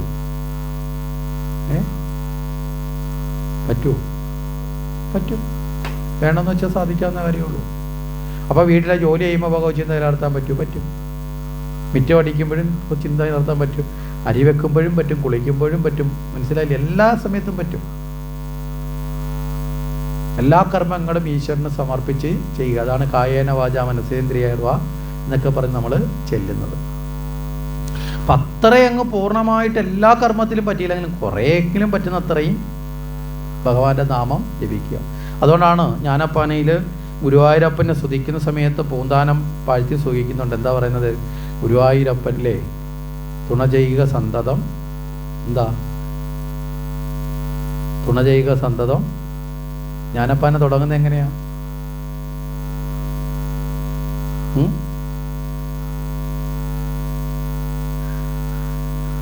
ഒരു സിനിമാ പാട്ടിൻ്റെ ഒരു വരി പാടിയിട്ട് ബാക്കി ചോദിച്ചായിരുന്നെങ്കിൽ പാട്ടും ഡാൻസും കൂടെ കാണാമായിരുന്നു. നമുക്കാകെ മലയാളത്തിൽ വളരെ ലളിതമായി കിട്ടിയ 2 വേദാന്ത കൃതികളാണ്. ഒന്ന് ഹരിനാമ കീർത്തനവും ഒന്ന് ജ്ഞാനപ്പാൻ. ഇതിൻ്റെ ഉള്ളിലൊക്കെയുള്ള അറിവുകൾ നമ്മൾ ഇതുവരെ നേടുന്നില്ലെങ്കിൽ നമ്മുടെ ജീവിതത്തിൽ നമ്മൾ വെറുതെ ഇങ്ങനെ കൊണ്ടുപോകുന്നതിന് തുല്യമാണ്. നമ്മുടെ ജീവിതത്തിൽ നമുക്ക് സ്വീകരിക്കാവുന്ന നമ്മുടെ ഒട്ടനവധി ദുഃഖങ്ങളെ കടക്കാനൊക്കെ മനസ്സിനെ പാകപ്പെടുത്തുന്ന അറിവോടുകൂടിയിട്ടുള്ള ഗ്രന്ഥങ്ങൾ അതൊക്കെ. തുണ ചെയ്യുക സന്തതം തിരുനാമങ്ങൾ നാവിന്മേൽ എപ്പോഴും പിരിയാതിരിക്കണം നമ്മുടെ നരജന്മം സഫലമാകാൻ. ഈ നരജന്മം, ഈ മനുഷ്യജന്മം സഫലമാകാൻ ഭഗവാന്റെ നാമം എപ്പോഴും ഉണ്ടാവണം. അതിന് ഭഗവാനെ നീ എന്നെ അനുഗ്രഹിക്കണമേ എന്ന് പറഞ്ഞുകൊണ്ടാണ് ജ്ഞാനപ്പാനെ ആരംഭിക്കുന്നത്. ആ നാമം എപ്പോഴും ജപിക്കുക എന്നുള്ളത് അത്രയും പ്രാധാന്യം ഉണ്ട്. അപ്പോൾ നമ്മളൊരു പരീക്ഷയ്ക്ക്, ഒരു കുട്ടി പരീക്ഷയ്ക്ക് ചെന്നിരിക്കുമ്പോൾ ക്വസ്റ്റ്യൻ പേപ്പർ കണ്ടിട്ടാണോ പാഠം പഠിക്കുന്നത്? ആണോ? അല്ല, നേരത്തെ പഠിച്ചിട്ട് പോകുമ്പോഴാണ് അല്ലേ ക്വസ്റ്റ്യൻ പേപ്പർ വരുന്നതിന് ഉത്തരം എഴുതുന്നത്. ഒരാളൊരു ഡാൻസ് കളിക്കാൻ വേദിയിൽ വരുന്നതിന് അന്നാണോ ആദ്യമായിട്ട് ഡാൻസ് കളിക്കുന്നത്? അനവധി നാൾ പരിശീലനം കഴിഞ്ഞിട്ടാണ് വരുന്നത്. ഇതുപോലെ അന്ത്യകാലത്ത് നാരായണനെ സ്മരിക്കണമെങ്കിൽ അതിന് മുമ്പുള്ള കാലത്ത് നമ്മൾ പരിശീലിച്ച് ആ ഭാവത്തിൽ, ഇനി പരിശീലിച്ച് വന്നാലും ചിലപ്പോൾ ഭഗവാന്റെ അനുഗ്രഹം ഇല്ലെങ്കിൽ ചിലപ്പോൾ പറ്റിയെന്ന് വരത്തില്ല. മനസ്സിലായില്ലേ? അപ്പോൾ ഇവിടെ പരീക്ഷത്തിനോട് പറയുന്നു അന്ത്യകാലേ നാരായണ സ്മൃതി. അപ്പോൾ അന്ത്യകാലത്ത് നാരായണ സ്മരിക്കാവുന്ന രീതിയിൽ ആ മനസ്സിനെ ശുദ്ധമാക്കി ആ ഭഗവത് ചിന്തയിലേക്ക് ഉറപ്പിക്കാൻ എന്താണ് ഉപായം എന്ന് ചിന്തിക്കുന്ന സമയത്താണ് അവിടെ ശ്രീശുക മഹർഷി രംഗപ്രവേശം ചെയ്യുന്നത്. ഇവിടെ നമ്മൾ മനസ്സിലാക്കേണ്ടത് ഭഗവാന് ഒരു പ്രത്യേക ലീലയുണ്ട്. ഈശ്വരനെ അറിയാൻ വേണ്ടി നമ്മൾ പൂർണ്ണമായും ചിന്തിച്ചാൽ, പരിപൂർണമായി ഈശ്വരനെ അറിയണമെന്ന ഉത്തമമായ ദൃഢമായ ഭാവം നമ്മളിൽ വന്നാൽ ആ ഭഗവാനെ നമ്മളിലേക്ക് പകരാനുള്ള ഗുരു നമ്മൾ തേടിപ്പോണ്ട, നമ്മളിലേക്ക് വന്നു ചേരും. ഭഗവാൻ ആ നിമിഷം മുതൽ അവരെ ദത്തെടുക്കുമെന്നാണ് ഒരു സങ്കല്പം. ദത്തെടുക്കുക എന്ന് പറഞ്ഞാൽ എന്താ? ദത്തെടുക്കുന്നവർക്ക് വേണ്ടതെല്ലാം ആരും കൊടുക്കണം, ദത്തെടുക്കുന്നവർ ചെയ്യണം, അല്ലേ? അങ്ങനെയല്ലേ ദത്തെടുക്കുന്നത്? ഒരു കുട്ടിയെ ദത്തെടുത്താൽ ആ കുട്ടിക്ക് വേണ്ടതെല്ലാം ആര് ചെയ്യണം? എടുത്തവർ ചെയ്യണം. ഇതാണ് നിയമത്തിൻ്റെ അവസ്ഥ. ഇതുപോലെയാണ് ഭഗവാനും ഇത്തരം ചില നിയമങ്ങളൊക്കെ പാലിക്കുന്നുണ്ട്. അപ്പോൾ വളരെ കൃത്യമായിട്ട് അവിടെ എന്ത് ചെയ്യും? ഭഗവാൻ വേണ്ടതൊക്കെ പിന്നെ ഒരുക്കി തരും. ഇവിടെ ധ്രുവചരിതമൊക്കെ വരുമ്പോൾ നമുക്കത് മനസ്സിലാവും. ഇവിടെ പരീക്ഷത്തിനടുത്തേക്ക് ശ്രീശുകൻ അങ്ങോട്ട് ചെല്ലുകയാണ്. ചെല്ലുന്ന സമയത്താണ് ഏറ്റവും ഉത്തമനായ ശ്രീശുകൻ്റെ പാദത്തിൽ നമസ്കരിച്ചു. ശ്രീശുകനോട് ഈ ഭാഗവത ധർമ്മത്തെക്കുറിച്ച് ചോദിക്കുന്നു. പരീക്ഷത്ത് ചോദിക്കുന്ന ചോദ്യങ്ങൾക്ക് ഉത്തരമായിട്ടാണ് ആ ഭാഗവതത്തെ 7 ദിവസം കൊണ്ട് ഉപദേശിച്ചു. ഈ 7 ദിവസങ്ങൾ ഇത് കേൾക്കും തോറും ഭഗവാനിലുള്ള താല്പര്യം രതി വർദ്ധിച്ചു വന്നു. അവസാനം ആ താല്പര്യം വർദ്ധിച്ചു വന്നപ്പോൾ തൻ്റെ വിശ്രമത്തെയും ഭക്ഷണത്തെയൊക്കെ ഉപേക്ഷിച്ച് പരീക്ഷത്തിന് പറഞ്ഞു ഭഗവാന്റെ ആ ചരിതം വീണ്ടും വീണ്ടും വീണ്ടും പറയാവുന്ന അത്രയും 7 ദിവസം കൊണ്ട് കേൾക്കുന്നതിന് അവസ്ഥയുണ്ട്. പക്ഷേ എത്ര കണ്ട് പറയാമോ അത്രയും കണ്ട് ഭഗവാന്റെ ചരിതം പറയാൻ വേണ്ടി ആവശ്യപ്പെട്ടു. അതിനനുസരിച്ച് ഭഗവാന്റെ ചരിതം ആര് പറഞ്ഞു കൊടുത്തു? ശ്രീശുകൻ പറഞ്ഞു കൊടുത്തു, അല്ലേ? അപ്പോൾ ആ താല്പര്യം കൂടി വന്നപ്പോൾ മറ്റു തരത്തിലുള്ള ചിന്തകളിൽ നിന്നൊക്കെ എന്തായി മാറി? മനസ്സ് വിമുക്തമായി.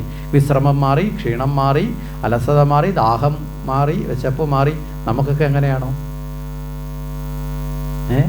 ഒരല്പനേരം കൂടി കഴിഞ്ഞാൽ അറിയാൻ പറ്റും നമുക്കിതൊക്കെ മാറുമോ എന്നൊക്കെയുള്ള കാര്യം. മനസ്സിലായില്ലേ? അപ്പോൾ ഇവിടെ ആ ഒരു പൂർണ്ണ താല്പര്യത്തിലേക്ക് എത്തുമ്പോൾ പരിപൂർണമായും ഭഗവാനെ സ്വീകരിക്കാൻ പറ്റുന്ന നിലയിലേക്ക് എത്തി എന്നുള്ളതാണ് എൻ്റെ യാഥാർത്ഥ്യം. അപ്പോൾ ആ ഒരു 7 ദിവസങ്ങൾ കൊണ്ട് അദ്ദേഹത്തിൻ്റെ മരണഭയം, എല്ലാ ജീവികൾക്കും ഉണ്ടാകുന്നതാണ് മരണഭയം. ഈ മരണഭയത്തെ ഇല്ലാതാക്കാൻ എന്തുകൊണ്ട് സാധിക്കും? അറിവ് കൊണ്ട് മാത്രമേ സാധിക്കൂ. ഈ മരണഭയത്തെ കടക്കുന്നതിന് പ്രാർത്ഥിക്കുന്ന ദേവനായതുകൊണ്ടാണ് ശിവനെ മൃത്യുഞ്ജയൻ എന്ന് വിളിക്കുന്നത്. അല്ലാതെ മരിക്കാതിരിക്കാൻ വേണ്ടി അനുഗ്രഹിക്കുന്ന ദേവൻ അല്ല, മരണഭയത്തെ കടക്കാൻ വേണ്ടിയിട്ടാണ്. അപ്പോൾ ഇവിടെ മരണഭയം എന്നാണ് ജീവികൾക്ക് ദുഃഖത്തിൻ്റെ കാരണം. അതുകൊണ്ട് തന്നെ ഈ ശരീരം കേവലം താൽക്കാലികമാണെന്നും ഇത് ഉപേക്ഷിക്കേണ്ടതാണെന്നും ഏത് നിമിഷം വേണമെങ്കിലും ഈ ശരീരം നഷ്ടപ്പെടുമെന്നുള്ള ഉത്തമ ബോധം വരുന്ന മനസ്സിനാണ് ഭാഗവതം ഉത്തമമായി ശ്രവിക്കാൻ സാധിക്കുന്നത്. മനസ്സിലാവുന്നുണ്ടോ? ഉത്തമമായി ശ്രവിക്കാൻ സാധിക്കാൻ. അതുകൊണ്ട് എങ്ങനെയായിരിക്കണം ഭാഗവതം ശ്രവിക്കുന്ന ശ്രോതാവ് എന്ന് ചോദിച്ചാൽ ദേഹാഭിമാന ബോധത്തിൽ അഹങ്കരിക്കാത്തവർ ആയിരിക്കണം എന്നുള്ളതാണ് യാഥാർത്ഥ്യം. ഇവിടെ നമ്മളെല്ലാവരും പരീക്ഷിത്തുമാരാവണം ഭാഗവതം കേൾക്കണമെങ്കിൽ. അപ്പോൾ ചോദിക്കും പാമ്പ് കടിച്ച് ചാവാനാണോ എന്ന് ചോദിച്ചാൽ ഇവിടെ പാമ്പ് എന്ന് പറയുന്നതിനെ മറ്റൊരർത്ഥത്തിൽ എടുക്കാം, കാലമാകുന്ന സർപ്പം. അതെല്ലാവരെയും കടിക്കും, ഒരിക്കൽ വിഴുങ്ങും, അല്ലേ? പാവിളർത്തി പുറവിൽ ഇങ്ങനെ വരുന്നുണ്ട്. ഹരിനാമകീർത്തനത്തിൽ പറയുന്ന കണക്കിൽ ഈ തവളയുടെ പുറവിൽ പാമ്പ് വാവിളർത്തി വരുന്നത് പോലെ എല്ലാ ജീവൻ്റെ പുറവിൽ എന്തുണ്ട്? ജനനം മുതൽ തന്നെ ഇതുണ്ട്, ഈ ഒരു കാലമാകുന്ന സർപ്പമുണ്ട്. എപ്പോഴാണോ ഇതിൻ്റെ വായിൽ നമ്മൾ പെടുന്നതെന്ന് മാത്രമേ അറിയാതുള്ളൂ. പെട്ട് കഴിഞ്ഞാൽ അതോടുകൂടി തീർന്നു, ഈ ലോക ജീവിതം തീർന്നു. അപ്പോൾ ആ കാലമാകുന്ന സർപ്പത്തിൻ്റെ മുന്നിലാണ് നമ്മളെല്ലാവരും ഉള്ളത് എന്ന് ഉറപ്പിച്ച് നമ്മളെല്ലാവരും പരീക്ഷിത്തുമാരാവണം. ഇവിടെ എന്താ പരീക്ഷിത്തുമാരാവണം എന്ന് പറയുന്നത്? ഈ പാമ്പിൻ്റെ കടിക്ക് മാത്രമല്ല, ഇവിടെ പരീക്ഷത്തിൻ്റെ ജനന തത്വത്തെക്കുറിച്ച് നമ്മളൊന്ന് മനസ്സിലാക്കാം. ഈ കുരുക്ഷേത്ര യുദ്ധമൊക്കെ കഴിഞ്ഞ് പാണ്ഡവന്മാരുടെ വംശത്തിൽ കൗരവന്മാരെ മുഴുവൻ വധിച്ചല്ലോ. അങ്ങനെയുള്ള കുരുക്ഷേത്ര യുദ്ധത്തിൽ പാണ്ഡവന്മാർ ജയിക്കുന്ന ഭഗവാന്റെ സഹായത്തോടുകൂടി. പാണ്ഡവന്മാരുടെ വംശത്തിൽ ഇനി അവശേഷിക്കുന്ന ഏക വ്യക്തി എന്ന് പറഞ്ഞാൽ അടുത്ത തലമുറ, പാണ്ഡവന്മാരുണ്ട്, പാഞ്ചാലിയുണ്ട്, പക്ഷെ അനന്തര തലമുറ എന്ന് പറയപ്പെടുന്നത് ആ സമയത്ത് അഭിമന്യുവിൻ്റെ ഭാര്യയായ ഉത്തര ഗർഭിണിയാണ് എന്നുള്ളത് മാത്രമാണ്. ബാക്കി എല്ലാവരും വംശപരമ്പരയുള്ളവർ എന്ത് ചെയ്തു? വധിക്കപ്പെട്ട് കഴിഞ്ഞു. പാഞ്ചാലിയുടെ പുത്രന്മാരൊക്കെ യുദ്ധം കഴിഞ്ഞുണ്ടായിരുന്നു, പക്ഷെ ചതിയിൽ അശ്വത്ഥാമാവ് വധിച്ചു. അപ്പോൾ അത് കഴിഞ്ഞപ്പോൾ ഈ യുദ്ധമൊക്കെ ചെയ്ത് നേടിയത് മുഴുവൻ അനുഭവിക്കാനും ഇത് നിലനിർത്താനും അടുത്തൊരു അനന്തരാവകാശി വേണമല്ലോ. അങ്ങനെ നോക്കുമ്പോൾ ഇനി ആകെയുള്ളത് ഈ അഭിമന്യുവിൻ്റെ ഭാര്യയായ ഉത്തരയുടെ വയറ്റിലൊരു കുഞ്ഞുണ്ട് എന്നുള്ളത് മാത്രമാണ് പ്രതീക്ഷയുള്ളത്. അപ്പോൾ ആ ഒരു അവസ്ഥയിൽ നിൽക്കുന്ന സാഹചര്യത്തിൽ ഇവിടെ ഭഗവാൻ ഈ കുരുക്ഷേത്ര യുദ്ധക്കളത്തിൽ പാണ്ഡവരെ സഹായിക്കാൻ വേണ്ടി ഉണ്ടായിരുന്നല്ലോ, തേര് തെളിച്ചു ഒക്കെ തന്നെ. ഇതെല്ലാം കഴിഞ്ഞ് യുദ്ധമൊക്കെ കഴിഞ്ഞു ഇവർ രാജസൂയ യജ്ഞമൊക്കെ നടത്തി ഇവർ രാജാക്കന്മാരായി അധികാരമൊക്കെ ഏറ്റതിന് ശേഷം ഭഗവാൻ വന്ന് പറയും, കുറേ കാലമായി ദ്വാരകയിൽ നിന്ന് ഇവിടെ വന്ന് നിങ്ങളെ സഹായിക്കാൻ വേണ്ടി ഇവിടെ നിന്നിട്ട് ഇനി തിരികെ പോവുകയാണ് എന്ന് പറഞ്ഞ് യാത്ര ചോദിക്കുന്ന സമയത്ത് ഈ ഉത്തര വളരെ ദുഃഖത്തോടുകൂടി നിലവിളിച്ചുകൊണ്ട് ഓടി വരും. ഈ ഉത്തര ഓടി വരുന്നത് നേരെ ആരുടെ മുന്നിലേക്കാണ്? ഭഗവാന്റെ മുന്നിലേക്കാണ്. ഭഗവാന്റെ പാദത്തിൽ വന്ന് ഉത്തര ആശ്രയം പ്രാപിക്കും. ഇവിടെ അർജുനൻ അവിടെ നിൽപ്പുണ്ട്, ഭീമൻ നിൽപ്പുണ്ട്, നകുലൻ നിൽപ്പുണ്ട്, ഇവരൊക്കെ നിൽപ്പുണ്ട്, ധർമ്മപുത്രകൾ. പക്ഷെ ഇവരുടെ ആരുടെയും പാദത്തെ ആശ്രയിച്ചില്ല? ഉത്തര ആശ്രയിച്ചില്ല. ഇവിടെ ആ ഒരു അർത്ഥത്തിൽ നോക്കിയാൽ പാഞ്ചാലിയേക്കാൾ ഒരു ഉന്നത ചിന്ത ആര് പുലർത്തി? ഉത്തര പുലർത്തി എന്നുള്ളത് നമുക്ക് കാണാൻ സാധിക്കും. പാഞ്ചാലി ഭഗവാന്റെ സഹോദരിയാണ്, പക്ഷെ പാഞ്ചാലിക്കും ഈ നിലയിൽ ഭഗവാന്റെ പാദത്തെ നേരിട്ട് ആശ്രയിക്കാത്തത് കൊണ്ടുള്ള ദുഃഖം നമുക്ക് കാണാൻ സാധിക്കും. മഹാഭാരതത്തിലൊക്കെ ചിന്തിച്ചാൽ കാണാൻ സാധിക്കും. വസ്ത്രാക്ഷേപം നടന്നില്ലേ? വസ്ത്രാക്ഷേപം നടന്ന സമയത്ത് പാഞ്ചാലിയെ ചൂതുകളിയിൽ പരാജയപ്പെട്ട് പാണ്ഡവന്മാർ തോക്കുമ്പോൾ ദുര്യോധനൻ തൻ്റെ അനുജനായ ദുശാസനോട് പാഞ്ചാലിയെ പണയം വെച്ചതുകൊണ്ട് പാഞ്ചാലി ഇനി ദാസിയാണ്, ഈ സഭയിൽ കൊണ്ടുവന്ന് അപമാനിക്കാൻ പറഞ്ഞു. അങ്ങനെ വലിച്ചഴച്ചു കൊണ്ടുവന്ന് സഭയിൽ കൊണ്ടുവന്ന് വസ്ത്രം വലിച്ചഴിക്കുന്ന സമയത്ത് പാഞ്ചാലി എങ്ങനെയാണ് ആശ്രയിച്ചതെന്നറിയുമോ? പാഞ്ചാലി ആദ്യം ചോദിക്കുന്നത്, ഹേ ധൃതരാഷ്ട്രേ, അങ്ങയ്ക്ക് പുറമേ മാത്രമാണോ കണ്ണില്ലാത്തത്?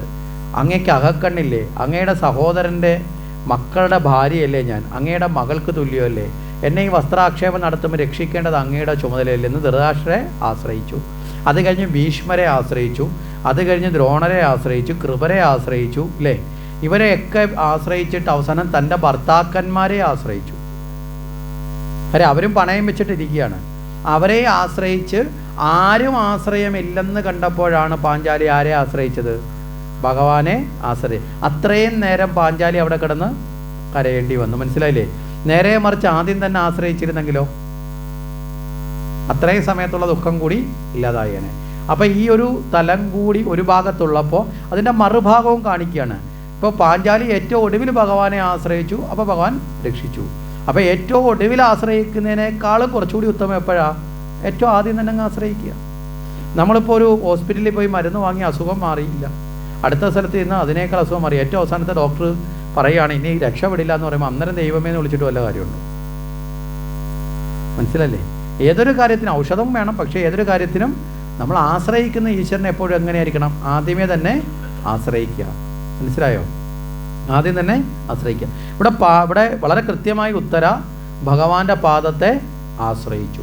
അപ്പം ഭഗവാന്റെ പാദത്തെ ആശ്രയിച്ച് ആ സമയത്ത് തന്നെ ഭഗവാൻ എന്താണ് കാരണം എന്നുള്ളത് മനസ്സിലാക്കി വളരെ വേഗത്തിൽ ഉത്തരയുടെ ഗർഭപാത്രത്തിനുള്ള ശംഖചക്ര ഗദാപത്മധാരിയായ വിഷ്ണു സ്വരൂപനായി ഭഗവാനെ ദർശിക്കാൻ പറ്റി. ആ സമയത്ത് ഭഗവാൻ അവിടെ നിന്നുകൊണ്ട് ഈ ഉത്തരയുടെ ഗർഭപാത്രത്തിലുള്ള കുഞ്ഞിനെ കൂടി നശിപ്പിക്കാൻ വേണ്ടി അശ്വത്ഥാമാവ് അവിടെ ബ്രഹ്മാസ്ത്രത്തിൻ്റെ ശക്തിയെ ഇതിലേക്ക് പ്രയോഗിച്ചിട്ടുണ്ട്.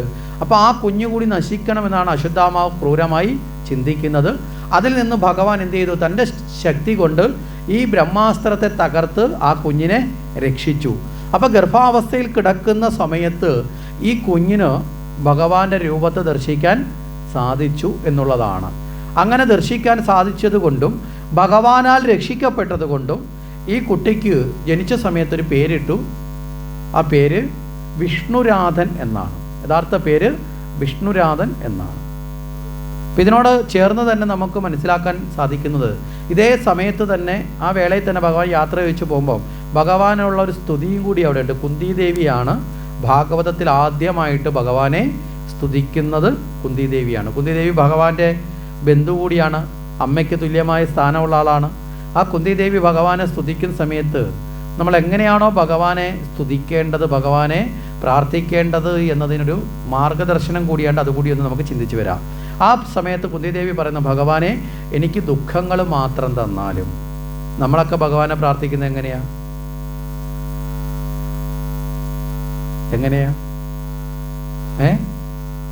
നമ്മളൊക്കെ ഭഗവാനെ പ്രാർത്ഥിക്കുന്നത് എങ്ങനെയാ? സുഖം വരണേന്ന് മാത്രമാണ്. ഏത് സുഖം വരണേന്നാ? താൽക്കാലിക സുഖമാണ് നമ്മളൊക്കെ പ്രാർത്ഥിക്കുന്നത്. ശാശ്വതമായ സുഖവും നമ്മളാരും പ്രാർത്ഥിക്കുന്നില്ല. ഉണ്ടോ? താൽക്കാലികമാണ്. അന്നുള്ള മോഹങ്ങൾ വെച്ചുള്ള ചിന്തയിലാണ് നമ്മളൊക്കെ പ്രാർത്ഥിക്കുന്നത്. പക്ഷെ ഇവിടെ കുന്തിദേവി പ്രാർത്ഥിക്കുന്ന, ഭഗവാനെ ദുഃഖം മാത്രം തന്നാലും. എന്തുകൊണ്ടാണെന്ന് ചോദിച്ചാൽ കുന്തിദേവിയുടെ ജീവിതത്തിൽ ഉടനീളം പല പല ദുഃഖങ്ങൾ ഉണ്ടായിട്ടുണ്ട്. എന്നിട്ടും ഈ ദുഃഖം എന്തിനാണ് കുന്തിദേവി പ്രാർത്ഥിച്ച് ചോദിക്കുന്നതെന്ന് ചോദിച്ചാൽ, ഈ ദുഃഖങ്ങളുള്ള സമയത്തൊക്കെ ആ കുന്തിദേവിയുടെ പ്രാർത്ഥന കേട്ട് ഭഗവാന്റെ അനുഗ്രഹവും വന്നു ചേർന്നിട്ടുണ്ട്. മനസ്സിലായില്ലേ? കുന്തിദേവിയെ സർവ്വ ദുഃഖങ്ങളിൽ നിന്നും കരകയറ്റിയതാരാ? ഭഗവാനാണ്. കുന്തിദേവിയുടെ മക്കൾക്കുണ്ടായ സർവ്വ ദുഃഖങ്ങളിൽ നിന്നും രക്ഷകനായി ഏറ്റവും ഒടുവിൽ അവരുടെ കുതിരക്കാരനായി തേരാളിയായി പോലും ഇരുന്നതാരാ? ഭഗവാനാണ്. അപ്പോൾ കുന്തിദേവിക്കറിയാം നമ്മൾ ഏതെങ്കിലും സമയത്ത് സന്തോഷത്തോടു കൂടി ഇരിക്കുമ്പോഴുള്ള പ്രാർത്ഥനയ്ക്കാണോ ബലം വരുന്നത്, ദുഃഖത്തോടു കൂടി ഇരിക്കുമ്പോഴാണോ?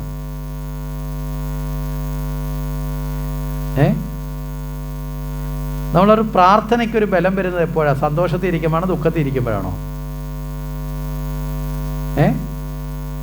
ആരും ആശ്രയിക്കാനില്ല എന്നൊരവസ്ഥയിലിരിക്കുമ്പോഴല്ലേ നമ്മൾ ദൈവമേ എന്നുള്ള വിളിക്ക് തന്നെ ഒരാഴം പരപ്പും വരുന്നത്.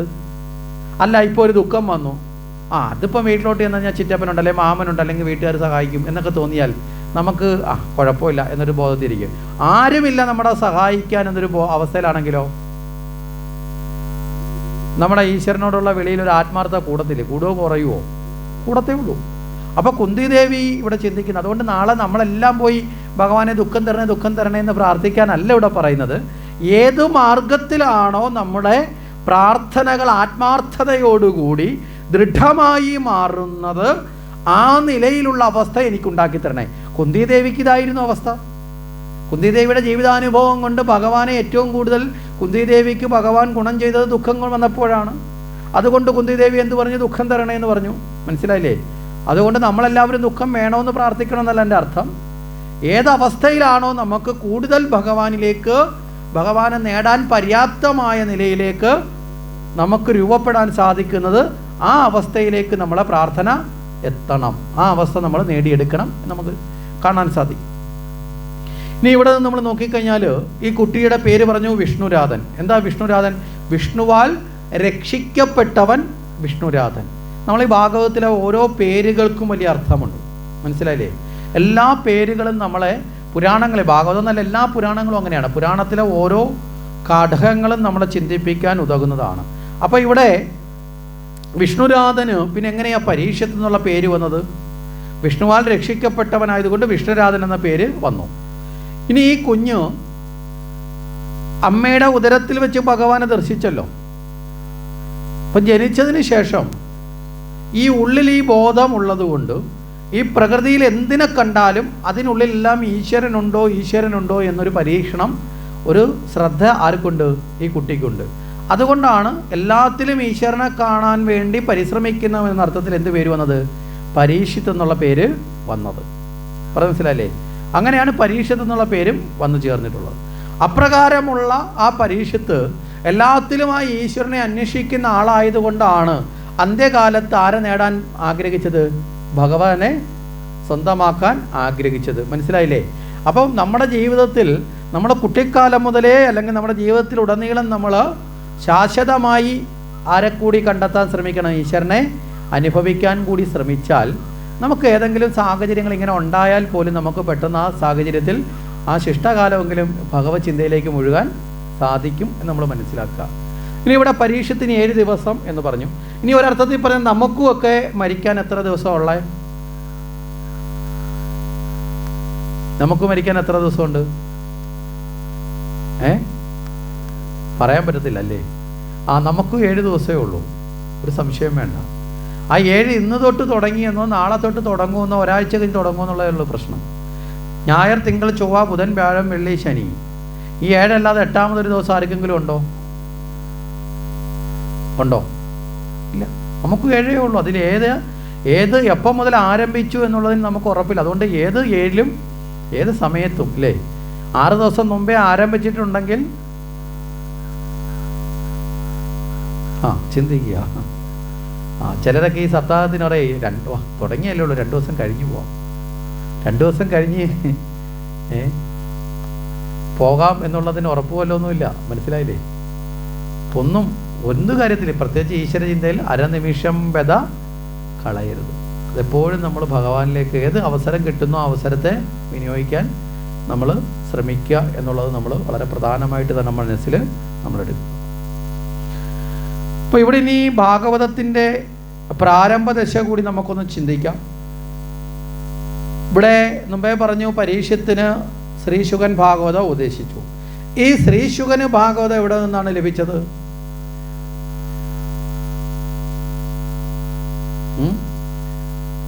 ശ്രീശുകന് ഭാഗവതം എവിടെ നിന്നാണ് ലഭിച്ചത്?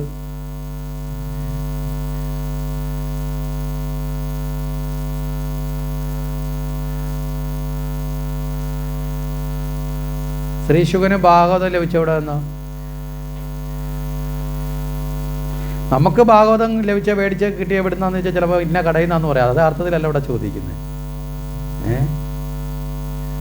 ശ്രീശുകന് ഭാഗവതം ലഭിച്ച തൻ്റെ പിതാവായ വ്യാസനിൽ നിന്നാണ്. വ്യാസനാണ് 18 പുരാണങ്ങളെയും രചിച്ചിരിക്കുന്നത്. വേദത്തെയൊക്കെ രചിച്ച വ്യാസൻ ആയ പിതാവായ വ്യാസൻ ശ്രീശുകനും അതിനോടൊപ്പം തന്നെ ഈ പുരാണങ്ങളെല്ലാം ഉപദേശിക്കുന്നത് അങ്ങനെയാണ്. ആ സമയത്ത് തന്നെ വ്യാസൻ്റെ ശിഷ്യനായ സൂത പൗരാണികൻ എന്ന് പറയുന്ന ആളും രണ്ടുപേര് ഒരുമിച്ച്. ചില പുരാണങ്ങൾ സൂതനാണ് ഉപദേശിക്കുന്നത്, മനസ്സിലായില്ലേ? ദേവീ ഭാഗവതമൊക്കെ തുടങ്ങും സൂതനാണ് ഉപദേശിക്കുന്നത്. ചില പുരാണങ്ങളിൽ വ്യാസനാണ്, ഇവിടെ ശ്രീശുകനാണ് ഉപദേശിക്കുന്നത്. അപ്പം നേരെ പിതാവായ വ്യാസന്. വ്യാസൻ ആരിൽ നിന്ന് കിട്ടി? വ്യാസനാണ് നാരദരിൽ നിന്ന് കിട്ടിയത്. നാരദർക്ക് ഇത് എവിടെ നിന്ന് ലഭിച്ചു? നാരദർക്ക് ബ്രഹ്മാവിൽ നിന്നാണ്. ബ്രഹ്മാവിന് ഇത് ലഭിച്ചത് സാക്ഷാൽ നാരായണനിൽ നിന്നാണ്. അപ്പൊ ചോദിക്കും, നാരായണൻ ഇത് എവിടെ നിന്ന് ലഭിച്ചു? ഒന്ന് നാരായണന്റെ സ്വന്തം ചരിതം തന്നെയാണ്, അതുകൊണ്ട് നാരായണൻ തന്നെ പറഞ്ഞു എന്നൊരർത്ഥം എടുക്കാം. പക്ഷെ ആ സമയത്തും ഇവിടെ മനസ്സിലാക്കേണ്ട നമ്മുടെ മഹാത്മാക്കളുടെ ഒരു ശൈലിയുണ്ട്. അവിടെ നാരായണനും പറയുന്നത് പണ്ടേ ഇങ്ങനെ തന്നെയാണല്ലോ, മനസ്സിലല്ലേ? പണ്ട് മുതലേ നിലനിൽക്കുന്ന സത്യം ഇന്നതാണ്, അതിൻ പ്രകാരം ഞാൻ തത്വത്തെ ഉപദേശിക്കാം എന്ന നിലയിലാണ്. കാരണം ഒന്നിൻ്റെ കർത്തൃത്വഭാവം ഏറ്റെടുക്കാറില്ല. ശ്രീശുകനോട് ചോദിച്ചാൽ പറയും വ്യാസൻ, ഗുരുനാഥനായ വ്യാസൻ പറഞ്ഞു. വ്യാസനോട് ചോദിച്ചാൽ പറയും നാരദ മഹർഷി പറഞ്ഞു, മനസ്സിലായില്ലേ? നാരദരോട് ചോദിച്ചാൽ ബ്രഹ്മാവ് പറഞ്ഞു, ബ്രഹ്മാവിനോട് ചോദിച്ചാൽ നാരായണൻ പറഞ്ഞു, നാരായണനോട് ചോദിച്ചാലോ പണ്ട് മുതലേ ഈ പ്രപഞ്ചത്തിൽ ഇങ്ങനെയാണ് സത്യം നിലനിൽക്കുന്നത്. കാര്യം ഈ ഒന്നിൻ്റെ ഉടമസ്ഥാവകാശം ഏറ്റെടുത്ത് ഞാനെന്ന ഭാവത്തിലേക്ക്, അഹങ്കാരത്തിലേക്ക് ആര് പോകില്ല? മഹാത്മാക്കൾ പോലെ. നമ്മളാണെങ്കിലോ നാട്ടിലുള്ള എല്ലാത്തിൻ്റെ ഉടമസ്ഥാവകാശം നമ്മൾ വിട്ടുകൊടുക്കുമോ? നമ്മൾ ഏറ്റെടുക്കും, മനസ്സിലായില്ലേ? ഇതാണ് വ്യത്യാസം എന്ന് പറയപ്പെടുന്നത്. അപ്പോൾ ഇപ്രകാരമാണ് ഭാഗവതത്തിൻ്റെ രചന വരുന്നത്. ഇനി ഇവിടെ നാരദര് എങ്ങനെയാണ് വ്യാസനിലേക്ക് ഇത് പകർന്നത് എന്നത് നമ്മുടെ ചിന്തയ്ക്ക് പ്രധാനപ്പെട്ടൊരു ഭാഗമാണ്. ഇവിടെ വ്യാസഭഗവാൻ 17 പുരാണങ്ങളെയും രചിച്ചു. ഈ 17 പുരാണങ്ങളെയും രചിച്ച വ്യാസൻ അത് കഴിഞ്ഞ് എന്തോ ഒരു മാനസികമായ അവസ്ഥയിൽ ഒരു ദുഃഖഭാവത്തോടു കൂടി നിൽക്കുന്നതായിട്ട് നാരദ മഹർഷിക്ക് തോന്നി. നാരദ മഹർഷി അദ്ദേഹത്തെ സന്ദർശിക്കുമ്പോൾ അത്ര കണ്ടൊരു തെളിഞ്ഞ മുഖം, ഒരു സംതൃപ്തി ആരിൽ പ്രകടമായില്ല? വ്യാസനിൽ കണ്ടില്ല. അപ്പം ചോദിച്ചു, എന്താണ് മഹർഷി, എല്ലാവർക്കും ധർമ്മവും ശാസ്ത്രവും പറഞ്ഞു കൊടുത്ത് അങ്ങേക്ക് മനസ്സിനൊരു ആനന്ദമില്ലാത്തത് പോലെ തോന്നുന്നല്ലോ എന്ന് പറഞ്ഞു.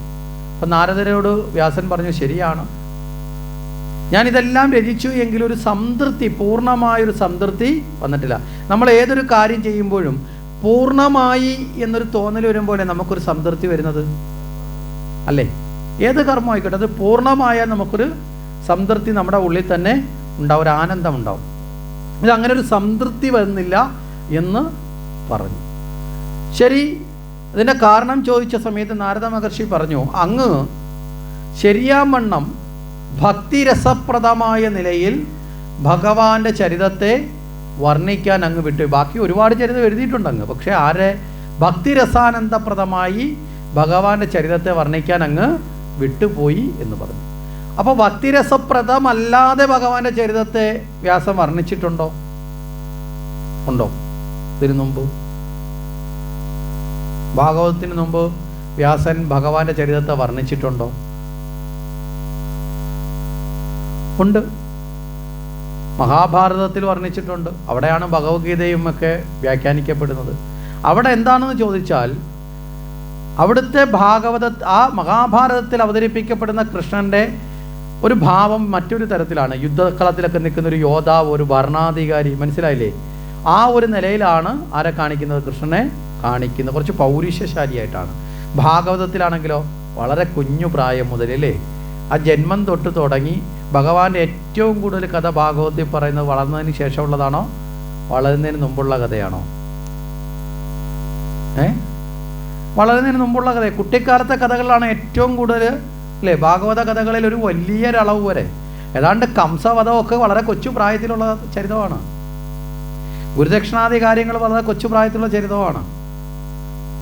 ഏതാണ്ട് രുക്മിണി സ്വയംവരം തൊട്ടാണ് ഭഗവാന്റെ വളർച്ചയുടെ ചരിതങ്ങൾ വരുന്നത്. അതിന് തൊട്ടും മുമ്പോലൊക്കെ ഉള്ളത് ബാലലീലകളെപ്പോലെ ഇങ്ങനെ ഓടിത്തീർത്തിട്ടുള്ള കഥകളാണ്. മധുരയിലേക്കൊക്കെ എത്തിക്കഴിഞ്ഞിട്ടാണ് ഭഗവാന്റെ അടുത്ത ഘട്ടം വരുന്നത്. അതിന് മുമ്പാണ് ഒരുപാട് ചരിതങ്ങൾ വരുന്നത്. ഇവിടെ നമുക്ക് 2 തരം കൃഷ്ണന്മാരെ കാണാൻ സാധിക്കും.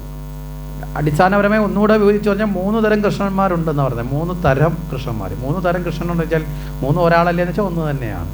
അപ്പോൾ എങ്ങനെയാണ് നമുക്ക് ചിന്തിക്കാൻ സാധിക്കുന്നത്? നമ്മുടെ വീട്ടിലുള്ള ഒരാൾ വീട്ടിൽ നിൽക്കുന്ന സമയത്ത് അയാൾ ആ വീടിൻ്റെ ഭാഗമാണ് അല്ലേ?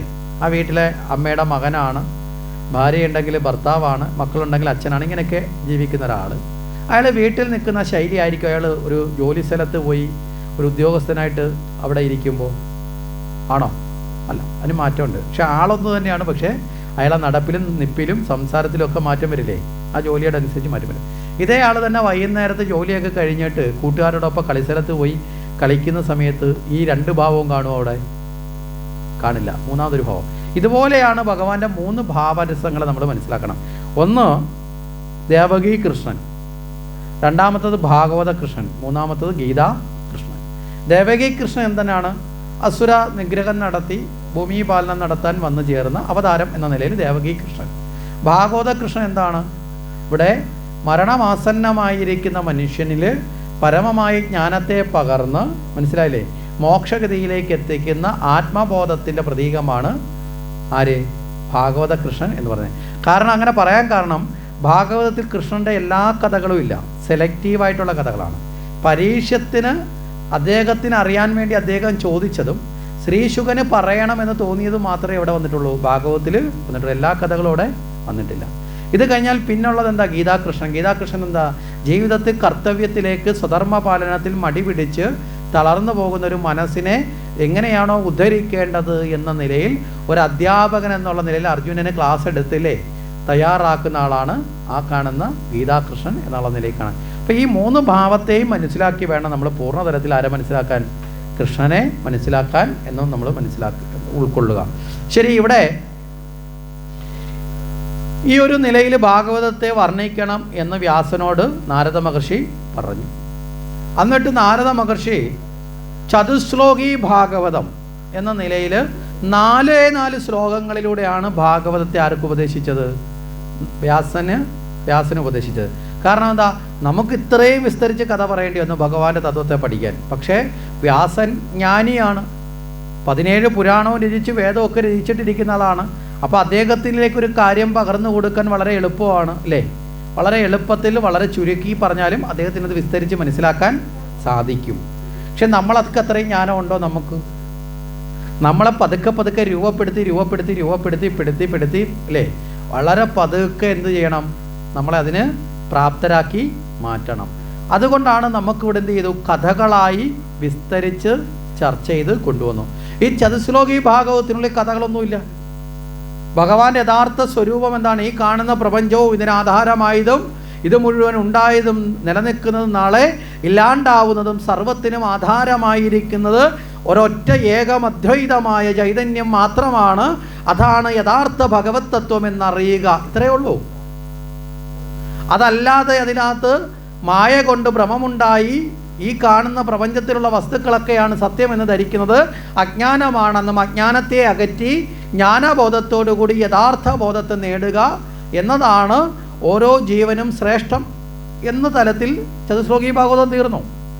ഈ ചതുശ്ലോകി ഭാഗവതത്തിലൂടെ പറഞ്ഞ ആ ഒരു പരമമായ ജ്ഞാനത്തെ സാധാരണക്കാരായ നമ്മളിലേക്ക് എത്തിക്കുവാൻ എത്ര കണ്ട് ലഘൂകരിക്കണമോ അത്ര കണ്ട് ലഘൂകരിച്ചിട്ടാണ് ആര് പകർന്നത്? വ്യാസൻ പകർന്നത്. അതുകൊണ്ടാണ് ഇതിന് ഇത്രയും 18,000 ശ്ലോകങ്ങളായി, 4 ശ്ലോകം 18,000 ശ്ലോകങ്ങളായി വികസിച്ചത്. എങ്ങനെയാണെന്ന് ചോദിച്ചാൽ, ഒരു ചെറിയ അരയാലിൻ്റെ വിത്ത് അല്ലേ, ഒരു മൺതരിയുടെ അത്രയല്ലേ വരുള്ളൂ അല്ലേ?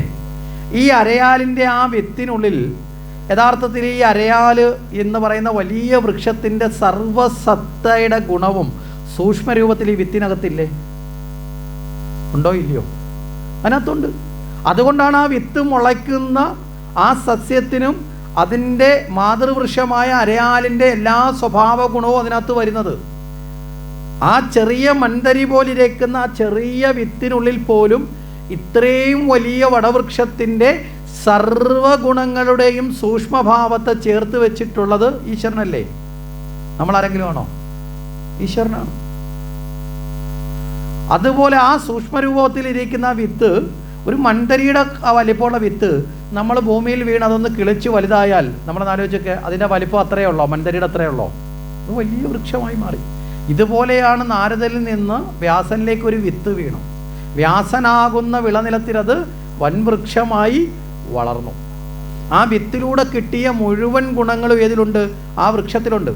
അവിടെയാണ് 12 ശിഖരങ്ങളിലായി, മനസ്സിലായില്ലേ, 300 ശിഷ്ടത്തോളം ഉപശാഖകളിലായി 18,000 ഇലകളോട് കൂടിയ ഭാഗവത വൃക്ഷം, ഈശ്വരാന്വേഷണത്തിന് പുറപ്പെടുന്ന സർവർക്കും അഭയം കൊടുക്കാവുന്ന മഹാവൃക്ഷമാകുന്ന ഭാഗവത വൃക്ഷം വ്യാസൻ രൂപപ്പെടുത്തിയത്. ഇവിടെ ഈ ഭാഗവതത്തിൻ്റെ പൂർണ്ണമായും ഉള്ളിൽ വേദത്തിൻ്റെ സാരമാണ്. വേദസാരമൂലം എന്നാണ് പറയുന്നത്. ഭാഗവതത്തിലൂടെ പകരുന്ന കഥകളാണ്. പക്ഷേ ഈ കഥകളെല്ലാം എന്തിനെയാണ് പകരുന്നത്? വേദസാരത്തെയാണ്, ജ്ഞാനത്തെയാണ്. കഥാരൂപത്തിൽ അവതരിപ്പിക്കുന്നു എന്ന് മാത്രമേ ഉള്ളൂ, കഥകളല്ല. നമ്മൾ ചിലർ പറയും, ഓ ഭാഗവതം എത്ര കാലമായി കേൾക്കുന്ന എല്ലാ കഥയും എനിക്കറിയാം. മനസ്സിലല്ലേ? ഇവിടെ കഥയല്ല അറിയേണ്ടത്, പിന്നെയോ കഥയുടെ ഉള്ളിലുള്ള തത്വത്തെ അറിയാൻ സാധിക്കണം. ആ കഥയ്ക്കുള്ളിലുള്ള തത്വത്തെ എപ്പോഴാണോ നമ്മൾ അറിയുന്നത്, ആ സമയത്താണ് നമ്മൾ എന്തിനെ അറിഞ്ഞതിന് തുല്യമാകുന്നത്? ഭാഗവതത്തെ അറിഞ്ഞതിന് തുല്യമാകുന്നത്. ഇവിടെ എങ്ങനെയാണ് ഈ ഒരു രചനയുടെ ശൈലി എന്ന് നമ്മൾ ചോദിച്ചാൽ, ഈ പണ്ട് കാലത്ത് നമ്മുടെയൊക്കെ നാട്ടിലെ മുത്തശ്ശിമാർ അവർ ഈ ഗൃഹവൈദ്യം ചെയ്യാനൊക്കെ കഴിവുള്ളവരായിരുന്നു. ഗൃഹവൈദ്യം എന്ന് പറഞ്ഞാൽ അത്യാവശ്യം ഒരു ഹോസ്പിറ്റലായിരുന്നു വീട്ടിലെ മുത്തശ്ശിമാരും മുത്തശ്ശന്മാരും ഒക്കെ. മനസ്സിലായില്ലേ? അപ്പോൾ അവർ ഈ വർഷകാലം വരുന്നതിന് മുമ്പ്, മഴക്കാലമൊക്കെ വരുന്നതിന് മുമ്പ് ആ വീട്ടിൻ്റെ പറമ്പത്തും തൊടിയിലും ഒക്കെയുള്ള ഔഷധങ്ങൾ ശേഖരിച്ച് ആ ഔഷധങ്ങളെല്ലാം കൂടി കൊണ്ടുവന്നിട്ട് നേരെ അരച്ച് ചെറിയ ഗുളികകൾ പോലെ ഉരുട്ടിയെടുത്ത് അത് തണലത്ത് വെച്ച് ഉണക്കിയെടുക്കും. വെയിലത്ത് വെച്ചിരിക്കില്ല, അതിൻ്റെ ഔഷധം നഷ്ടപ്പെടും. തണലത്ത് വെച്ചിട്ട് ഉണക്കി അതെടുത്ത് സൂക്ഷിച്ച് ബറിയിലൊക്കെ ഇട്ട് അടച്ചു വെക്കും. അതിനകത്ത് ആടലോടകം കാണും, കിരിയാത്ത് കാണും, വേപ്പിൻ്റെ ഇലയുണ്ടാവും, തൃപ്പലി ഉണ്ടാവും, കുരുമുളകിൻ്റെ ഉണ്ടാവും. അതൊക്കെ ഓരോ അളവനുസരിച്ചിട്ട്, പനിക്കൂർക്ക ഉണ്ടാവും. ഇങ്ങനെ പലതരത്തിലുള്ള ഔഷധങ്ങൾ ശേഖരിച്ചിട്ടാണ് ഇവരെന്ത് ചെയ്യുന്നത്? ഇങ്ങനെ കൊണ്ടുപോയിട്ട് ഈ ഗുളികയാക്കി അടച്ചു വെക്കുന്നത്. ഈ മഴക്കാലം ആകുമ്പോൾ കുട്ടികളൊക്കെ മഴയത്തും വെയിലത്തും ഒക്കെ ഇറങ്ങും അല്ലേ? ഇതൊക്കെ മുതിർന്നവരടക്കം ഇറങ്ങും. അപ്പോൾ ഇവർക്ക് ചെറിയ പനിയും ജലദോഷമൊക്കെ ഉണ്ടാവും. ആ പനിയും ജലദോഷമൊക്കെ ഉണ്ടാകുന്ന സമയത്ത് ഈ മുത്തശ്ശി എന്ത് ചെയ്യും? ഇതിലെ ഗുളിക എടുത്ത് മുതിർന്നവർക്കും കൊടുക്കും, കുട്ടികൾക്കും കൊടുക്കും. ഈ മുതിർന്നവർക്ക് ഇത് കൊടുക്കുന്ന സമയത്ത് മുതിർന്നവർക്ക് ഇത് കഴിക്കുന്നതിന് വലിയ പ്രയാസമൊന്നുമില്ല. പക്ഷെ കുട്ടികൾ അങ്ങനെ കഴിക്കില്ല. എന്താ കാരണം? ഇതിന് എരിയും പുളിയൊക്കെ ഉണ്ട് അല്ലേ? ഇതിന് എരിയും പുളിയൊക്കെ ഉള്ളത് കൊണ്ട് കുട്ടികൾ എന്ത് ചെയ്യും? ഇത് കഴിക്കില്ല. അപ്പം മുത്തശ്ശിമാരെന്ത് ചെയ്യും? കുട്ടിക്ക് ആദ്യം തന്നെ എരി അവൻ്റെ ചുണ്ടിൽ വന്നു കഴിഞ്ഞാൽ പിന്നെ അവൻ കഴിക്കുമോ? കഴിക്കില്ല. അപ്പം കുട്ടിയുടെ ഉള്ളിലേക്ക് ഇത് കൊടുക്കുന്നതിന് മുമ്പ് തന്നെ ബുദ്ധിപൂർവ്വം എന്ത് ചെയ്യും? കുറച്ച് തേനെടുത്തിട്ട് ഇതിൻ്റെ ചുറ്റും അങ്ങ് പുരട്ടും. മനസ്സിലായില്ലേ? ഇല്ലെങ്കിൽ അല്പം ശർക്കരയോ കരിപ്പോട്ടി എടുത്ത് ചുറ്റും അങ്ങ് തേക്കും. തേച്ചിട്ട് ഈ കൈ കൊണ്ടുവന്ന് കുട്ടിയുടെ ചുണ്ടത്തൊന്ന് ഉരച്ചു കൊടുക്കും. അപ്പം തന്നെ അവൻ്റെ ഉള്ളിൽ ആ മധുരം ചെല്ലും. അപ്പം തന്നെ കുട്ടിയുടെ ബോധം എന്താ? അവൻ്റെ പ്രായത്തിൻ്റെ പക്വതയല്ലേ? ആ ബോധത്തിൽ കുട്ടിയുടെ ധാരണ എന്താ? ഈ മുത്തശ്ശിയുടെ കയ്യിലിരിക്കുന്ന ഈ ഉണ്ട മുഴുവൻ എന്താ? മധുരമുള്ള സാധനമാണ്. ഈ തേനും ശർക്കരയും തേക്കുന്ന മുത്തശ്ശി കുട്ടിയെ കാണാനല്ല, ഇത് കയ്യിൽ തേച്ചിട്ട് കഴിയുന്ന സമയത്തെ കാണുന്നത്. എടുക്ക് ഇതിനോട് മിക്സ് ചെയ്യുന്നത് കാണിക്കില്ല. അപ്പോൾ ഇതെടുത്ത് കയ്യിൽ വെച്ചിട്ടാണ് ഈ മധുരം ചുണ്ടിൽ തേച്ച് കൊടുക്കുന്നത്. അപ്പോൾ ഇത് മുഴുവൻ മധുരമുള്ളതാണ് എന്ന ബോധത്തിൽ കുട്ടി എന്ത് ചെയ്യും? അങ്ങോട്ട് കൊണ്ടുവന്ന് അന്നേരം വാ തുറന്ന് കൊടുക്കും അല്ലേ? വായിലേക്ക് വെച്ച് കൊടുക്കും. ഈ വായിലേക്ക് വെച്ച് ഈ മധുരം ഒന്ന് അലിഞ്ഞു മാറിക്കഴിയുന്നതിന് മുമ്പ് തന്നെ അല്പം വെള്ളം കൂടി കൊടുക്കും. അത് കഴിഞ്ഞാൽ ഇവിടുന്ന് താഴോട്ട് ഇറങ്ങിക്കഴിഞ്ഞാൽ പിന്നെ മധുരവും പുളിയും വല്ലതും ഉണ്ടോ? ഇവിടുന്ന് താഴോട്ട് പോയാൽ പിന്നെ ഉപ്പുമില്ല, മധുരവും ഇല്ല, പുളിയൊന്നുമില്ല. മനസ്സിലായില്ലേ? അപ്പോൾ ഇവിടെ മുത്തശ്ശി ഉദ്ദേശിച്ചത് എന്താ? ഈ കുട്ടിയെ മധുരം കഴിപ്പിക്കലാണോ ഔഷധം കഴിപ്പിക്കലാണോ? ഔഷധം കഴിപ്പിക്കലാണ്. സംശയമില്ലല്ലോ? ഇല്ല, ഔഷധം കഴിപ്പിക്കലാണ്. അപ്പം ഇവിടെയും ഭാഗവതത്തിലെ കഥകളെന്ന് പറഞ്ഞാൽ നമ്മളെ അതിലേക്ക് ആകർഷിക്കുവാൻ വേണ്ടി, ഒരു കുട്ടിയെ അതിലേക്ക് ആകർഷിക്കാൻ വേണ്ടി, അവനെ കഴിപ്പിക്കാൻ വേണ്ടി മധുരം ചേർത്തതുപോലെ, മനസ്സിലായില്ലേ? നമ്മളെ ആകർഷിപ്പിക്കാൻ വേണ്ടി ചേർത്തതാണ് കഥാരൂപം എന്നുള്ളത്, കഥകളെന്ന് ഉള്ളത്. പറഞ്ഞതിൻ്റെ ആശയം മനസ്സിലായോ? അപ്പോൾ കഥകൾ നമുക്ക് ഏത് പ്രായക്കാർക്കും കേൾക്കാൻ താല്പര്യമുള്ളതല്ലേ? അല്ലേ? ശരിയല്ലേ? ചിലർ റോഡിൽ കൂടെ ഓടിപ്പോവാണ്, ഒരു കഥ, എന്തെങ്കിലും ഒരു കാര്യം പറയാണ്ട്, ഒട്ടും സമയമില്ല എന്ന് പറഞ്ഞ് പോകുന്ന ആളിനോട് പോലും നല്ല കഥയല്ല പറയാനുള്ളത്, ഇച്ചിരി മോശപ്പെട്ട കഥയാണെന്ന് അവിടെ അങ്ങ് നിന്നോളൂ അല്ലേ? പിന്നെ ഓടൂ. കേട്ട് 10 പേരുടെ കൂടെ പറഞ്ഞിട്ടേ ഉള്ളൂ. ഏതെങ്കിലും തരത്തിലുള്ള കഥകൾ അവരുടെ മനോഭാവം അനുസരിച്ച് കഥകൾ എപ്പോഴും എത്ര മുതിർന്നവർക്കും, പക്ഷെ പറയുന്ന തലം, ഇപ്പോൾ ഒരു കൊച്ചുകുട്ടിയോട് പറയുന്ന രീതിയിൽ മുതിർന്നവരോട് പറയാൻ പറ്റില്ല. അവരോട് കുറച്ചുകൂടെ പക്വതയിൽ പറയണം അല്ലേ. കുട്ടികളോടാകുമ്പോൾ കുറച്ച് ലളിതമാക്കി പറയും. ഇത്രയുള്ള വ്യത്യാസം. കഥകൾ എല്ലാവർക്കും ഇഷ്ടമാണ്. അപ്പോൾ ഇവിടെ ആ കഥ എന്ന് പറയപ്പെടുന്ന ഈ മധുരം പോലെയാണ്. അതിനുള്ളിലൂടെയുള്ള ഔഷധമാണ്, ജ്ഞാനമാകുന്ന ഔഷധത്തെ പകരുകയാണ്. അപ്പോൾ ഇവിടെ ഒരു ഔഷധമാണ് ഭാഗവതം. ഇപ്പം മുമ്പേ പറഞ്ഞു മുത്തശ്ശിമാർ കൊടുക്കുന്ന ഗുളികയോ മരുന്നും ജ്വരത്തിനോ പനിക്കോ ഉള്ളതാണ്. ഇവിടെ ഭാഗവതമാകുന്ന ഔഷധം ഏത് രോഗത്തിനുള്ളതാണ്? ഭാഗവതമാകുന്ന ഔഷധം ഏത് രോഗത്തിനുള്ളതാ?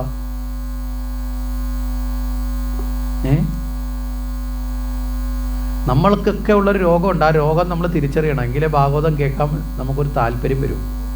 കേട്ടാലും മനസ്സിലാവണമെങ്കിലും നമ്മളത് രോഗം നമ്മൾ തിരിച്ചറിയണം.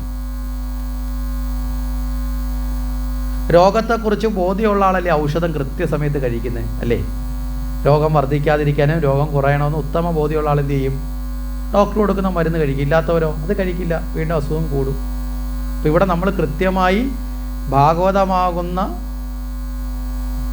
ഔഷധത്തെ സേവിക്കുമ്പോൾ ഏത് രോഗമാണ് മാറേണ്ടതെന്ന് തിരിച്ചറിയണം.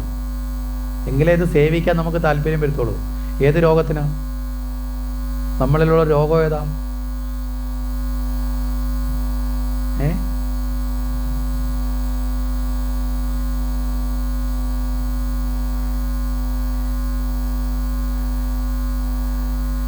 ഭാഗവതം കൊണ്ട് പരിഹരിക്കേണ്ട രോഗം ഏതാണെന്ന് ചോദിച്ചാൽ, അല്ലാതുള്ള ഇളക്കവും വയറിളക്കവും പനിയും തുമ്മലും ഒന്നും വരും പറഞ്ഞു കളയല്ലേ.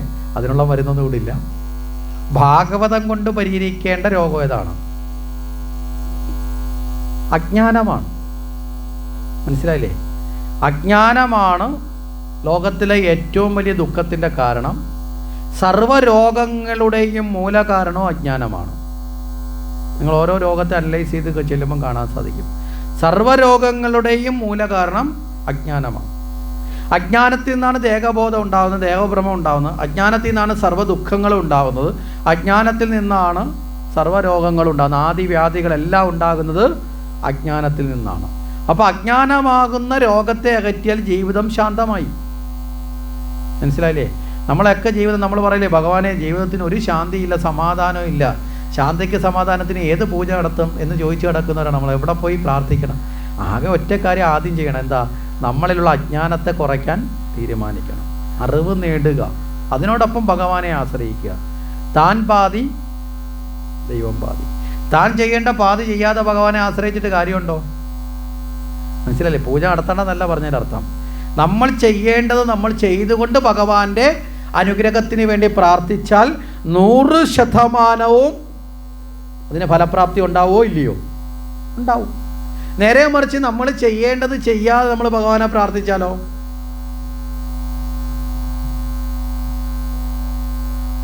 നടക്കുമോ? നടക്കില്ല. ഇനി എത്ര വലിയ കർമ്മം ചെയ്താലും നടക്കില്ല. അപ്പം സ്കൂളിൽ വിട്ട സമയത്ത് ഒന്നും പഠിക്കാൻ പോകാത്തവൻ, പഠിക്കാനും താല്പര്യമില്ലാത്തവൻ, അത് കഴിഞ്ഞ് പരീക്ഷയുടെ തലേന്ന് പോയിട്ട് ഇനി എത്ര വലിയ പൂജ നടത്തിയാലും എത്ര വലിയ ഹോമം നടത്തിയാലും പരീക്ഷയ്ക്ക് ജയിക്കുമോ? ജയിക്കില്ല. കാരണം എന്താ? അവനവൻ ചെയ്യേണ്ടത് ചെയ്യണം. നമ്മുടെ പരിശ്രമം, ഈശ്വരാനുഗ്രഹം തന്നെയാണ് പുരുഷപ്രയത്നം. പുരുഷപ്രയത്നം എന്ന് വെച്ചാൽ ആണുങ്ങളുടെ പ്രയത്നം എന്നല്ല എൻ്റെ അർത്ഥം. പുരുഷൻ എന്ന വാക്കിൻ്റെ അർത്ഥം ശരീരം സ്വീകരിച്ചിട്ടുള്ള സർവ്വജീവനും പുരുഷനാണ്. മനസ്സിലായില്ലേ? അതായത് നമ്മൾ മലയാളത്തിലെടുക്കുന്ന അർത്ഥത്തിലെടുക്കരുത്. പട്ടിയും പൂച്ചയും കുരങ്ങനും ഒക്കെ പുരുഷനാണ്. ജീവൻ സ്വീകരിച്ചിട്ടുള്ള സർവ്വതും പുരുഷനാണ് എന്നും കൂടി നമ്മൾ തിരിച്ചത്. അപ്പോൾ അതാണ് അനുഗ്രഹം. സർവവിധമായ പുരുഷപ്രയത്നത്തെയും നമ്മൾ കൃത്യമായിട്ട് നമ്മൾ തിരിച്ചറിയണം. അത് അനുഗ്രഹമാണ്, ഈശ്വരാനുഗ്രഹമാണ്.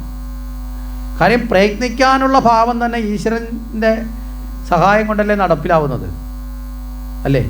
അല്ലെങ്കിൽ അലസനായി മടിയനായി ഒക്കെ നമ്മൾ പോകും.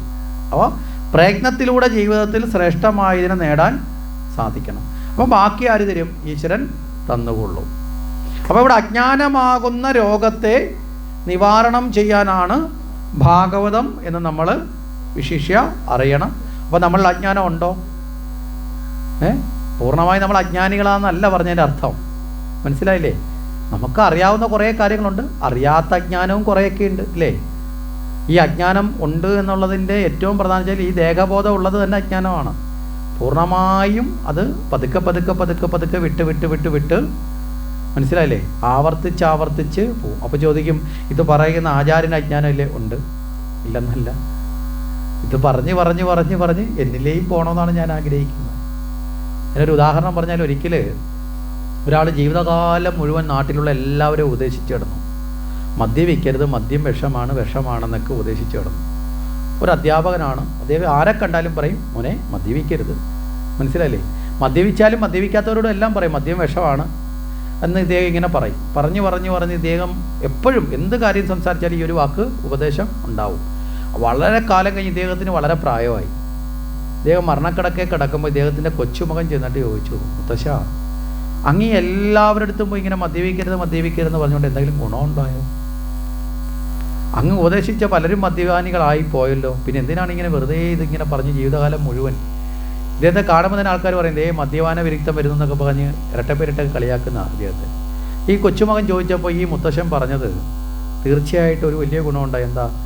മറ്റുള്ളവരോട് പറഞ്ഞ് നടന്നതുകൊണ്ട് ഞാൻ മദ്യപിക്കുന്ന ആളായി മാറിയില്ല. മനസ്സിലായില്ലേ? ഞാൻ എപ്പോഴും മറ്റുള്ളവരോട് പറയുന്നതുകൊണ്ട് എൻ്റെ ജീവിതത്തിൽ ഇതുവരെ ഞാൻ എന്ത് ചെയ്തില്ല? മദ്യപിച്ചിട്ടില്ല. അപ്പോൾ ഏറ്റവും വലിയ ഗുണമെന്ന് പറയുന്നത് 10 പേരോട് പറഞ്ഞ് നമ്മളതിലേക്ക് എത്തുക എന്നുള്ളതാണ്. അതിൻ്റെ ആശയം മനസ്സിലായോ? ലോകത്ത് നമുക്ക് ആരെയും നന്നാക്കാൻ സാധിക്കില്ല. ആകെ സാധിക്കുന്നത് എന്താ? സ്വയം നന്നാവുക എന്നുള്ളതാണ്. നമ്മൾ നന്നാക്കുന്നതിനോടൊപ്പം മറ്റുള്ളവർക്ക് നന്നാവാനുള്ള പ്രേരണ കൊടുക്കാം, കാട്ടിക്കൊടുക്കാം. മനസ്സിലായില്ലേ? അവർ സ്വയം അനുഭവത്തിൽ തിരിച്ചറിയുമ്പോൾ അവനതിലൂടെ സഞ്ചരിച്ചോളും.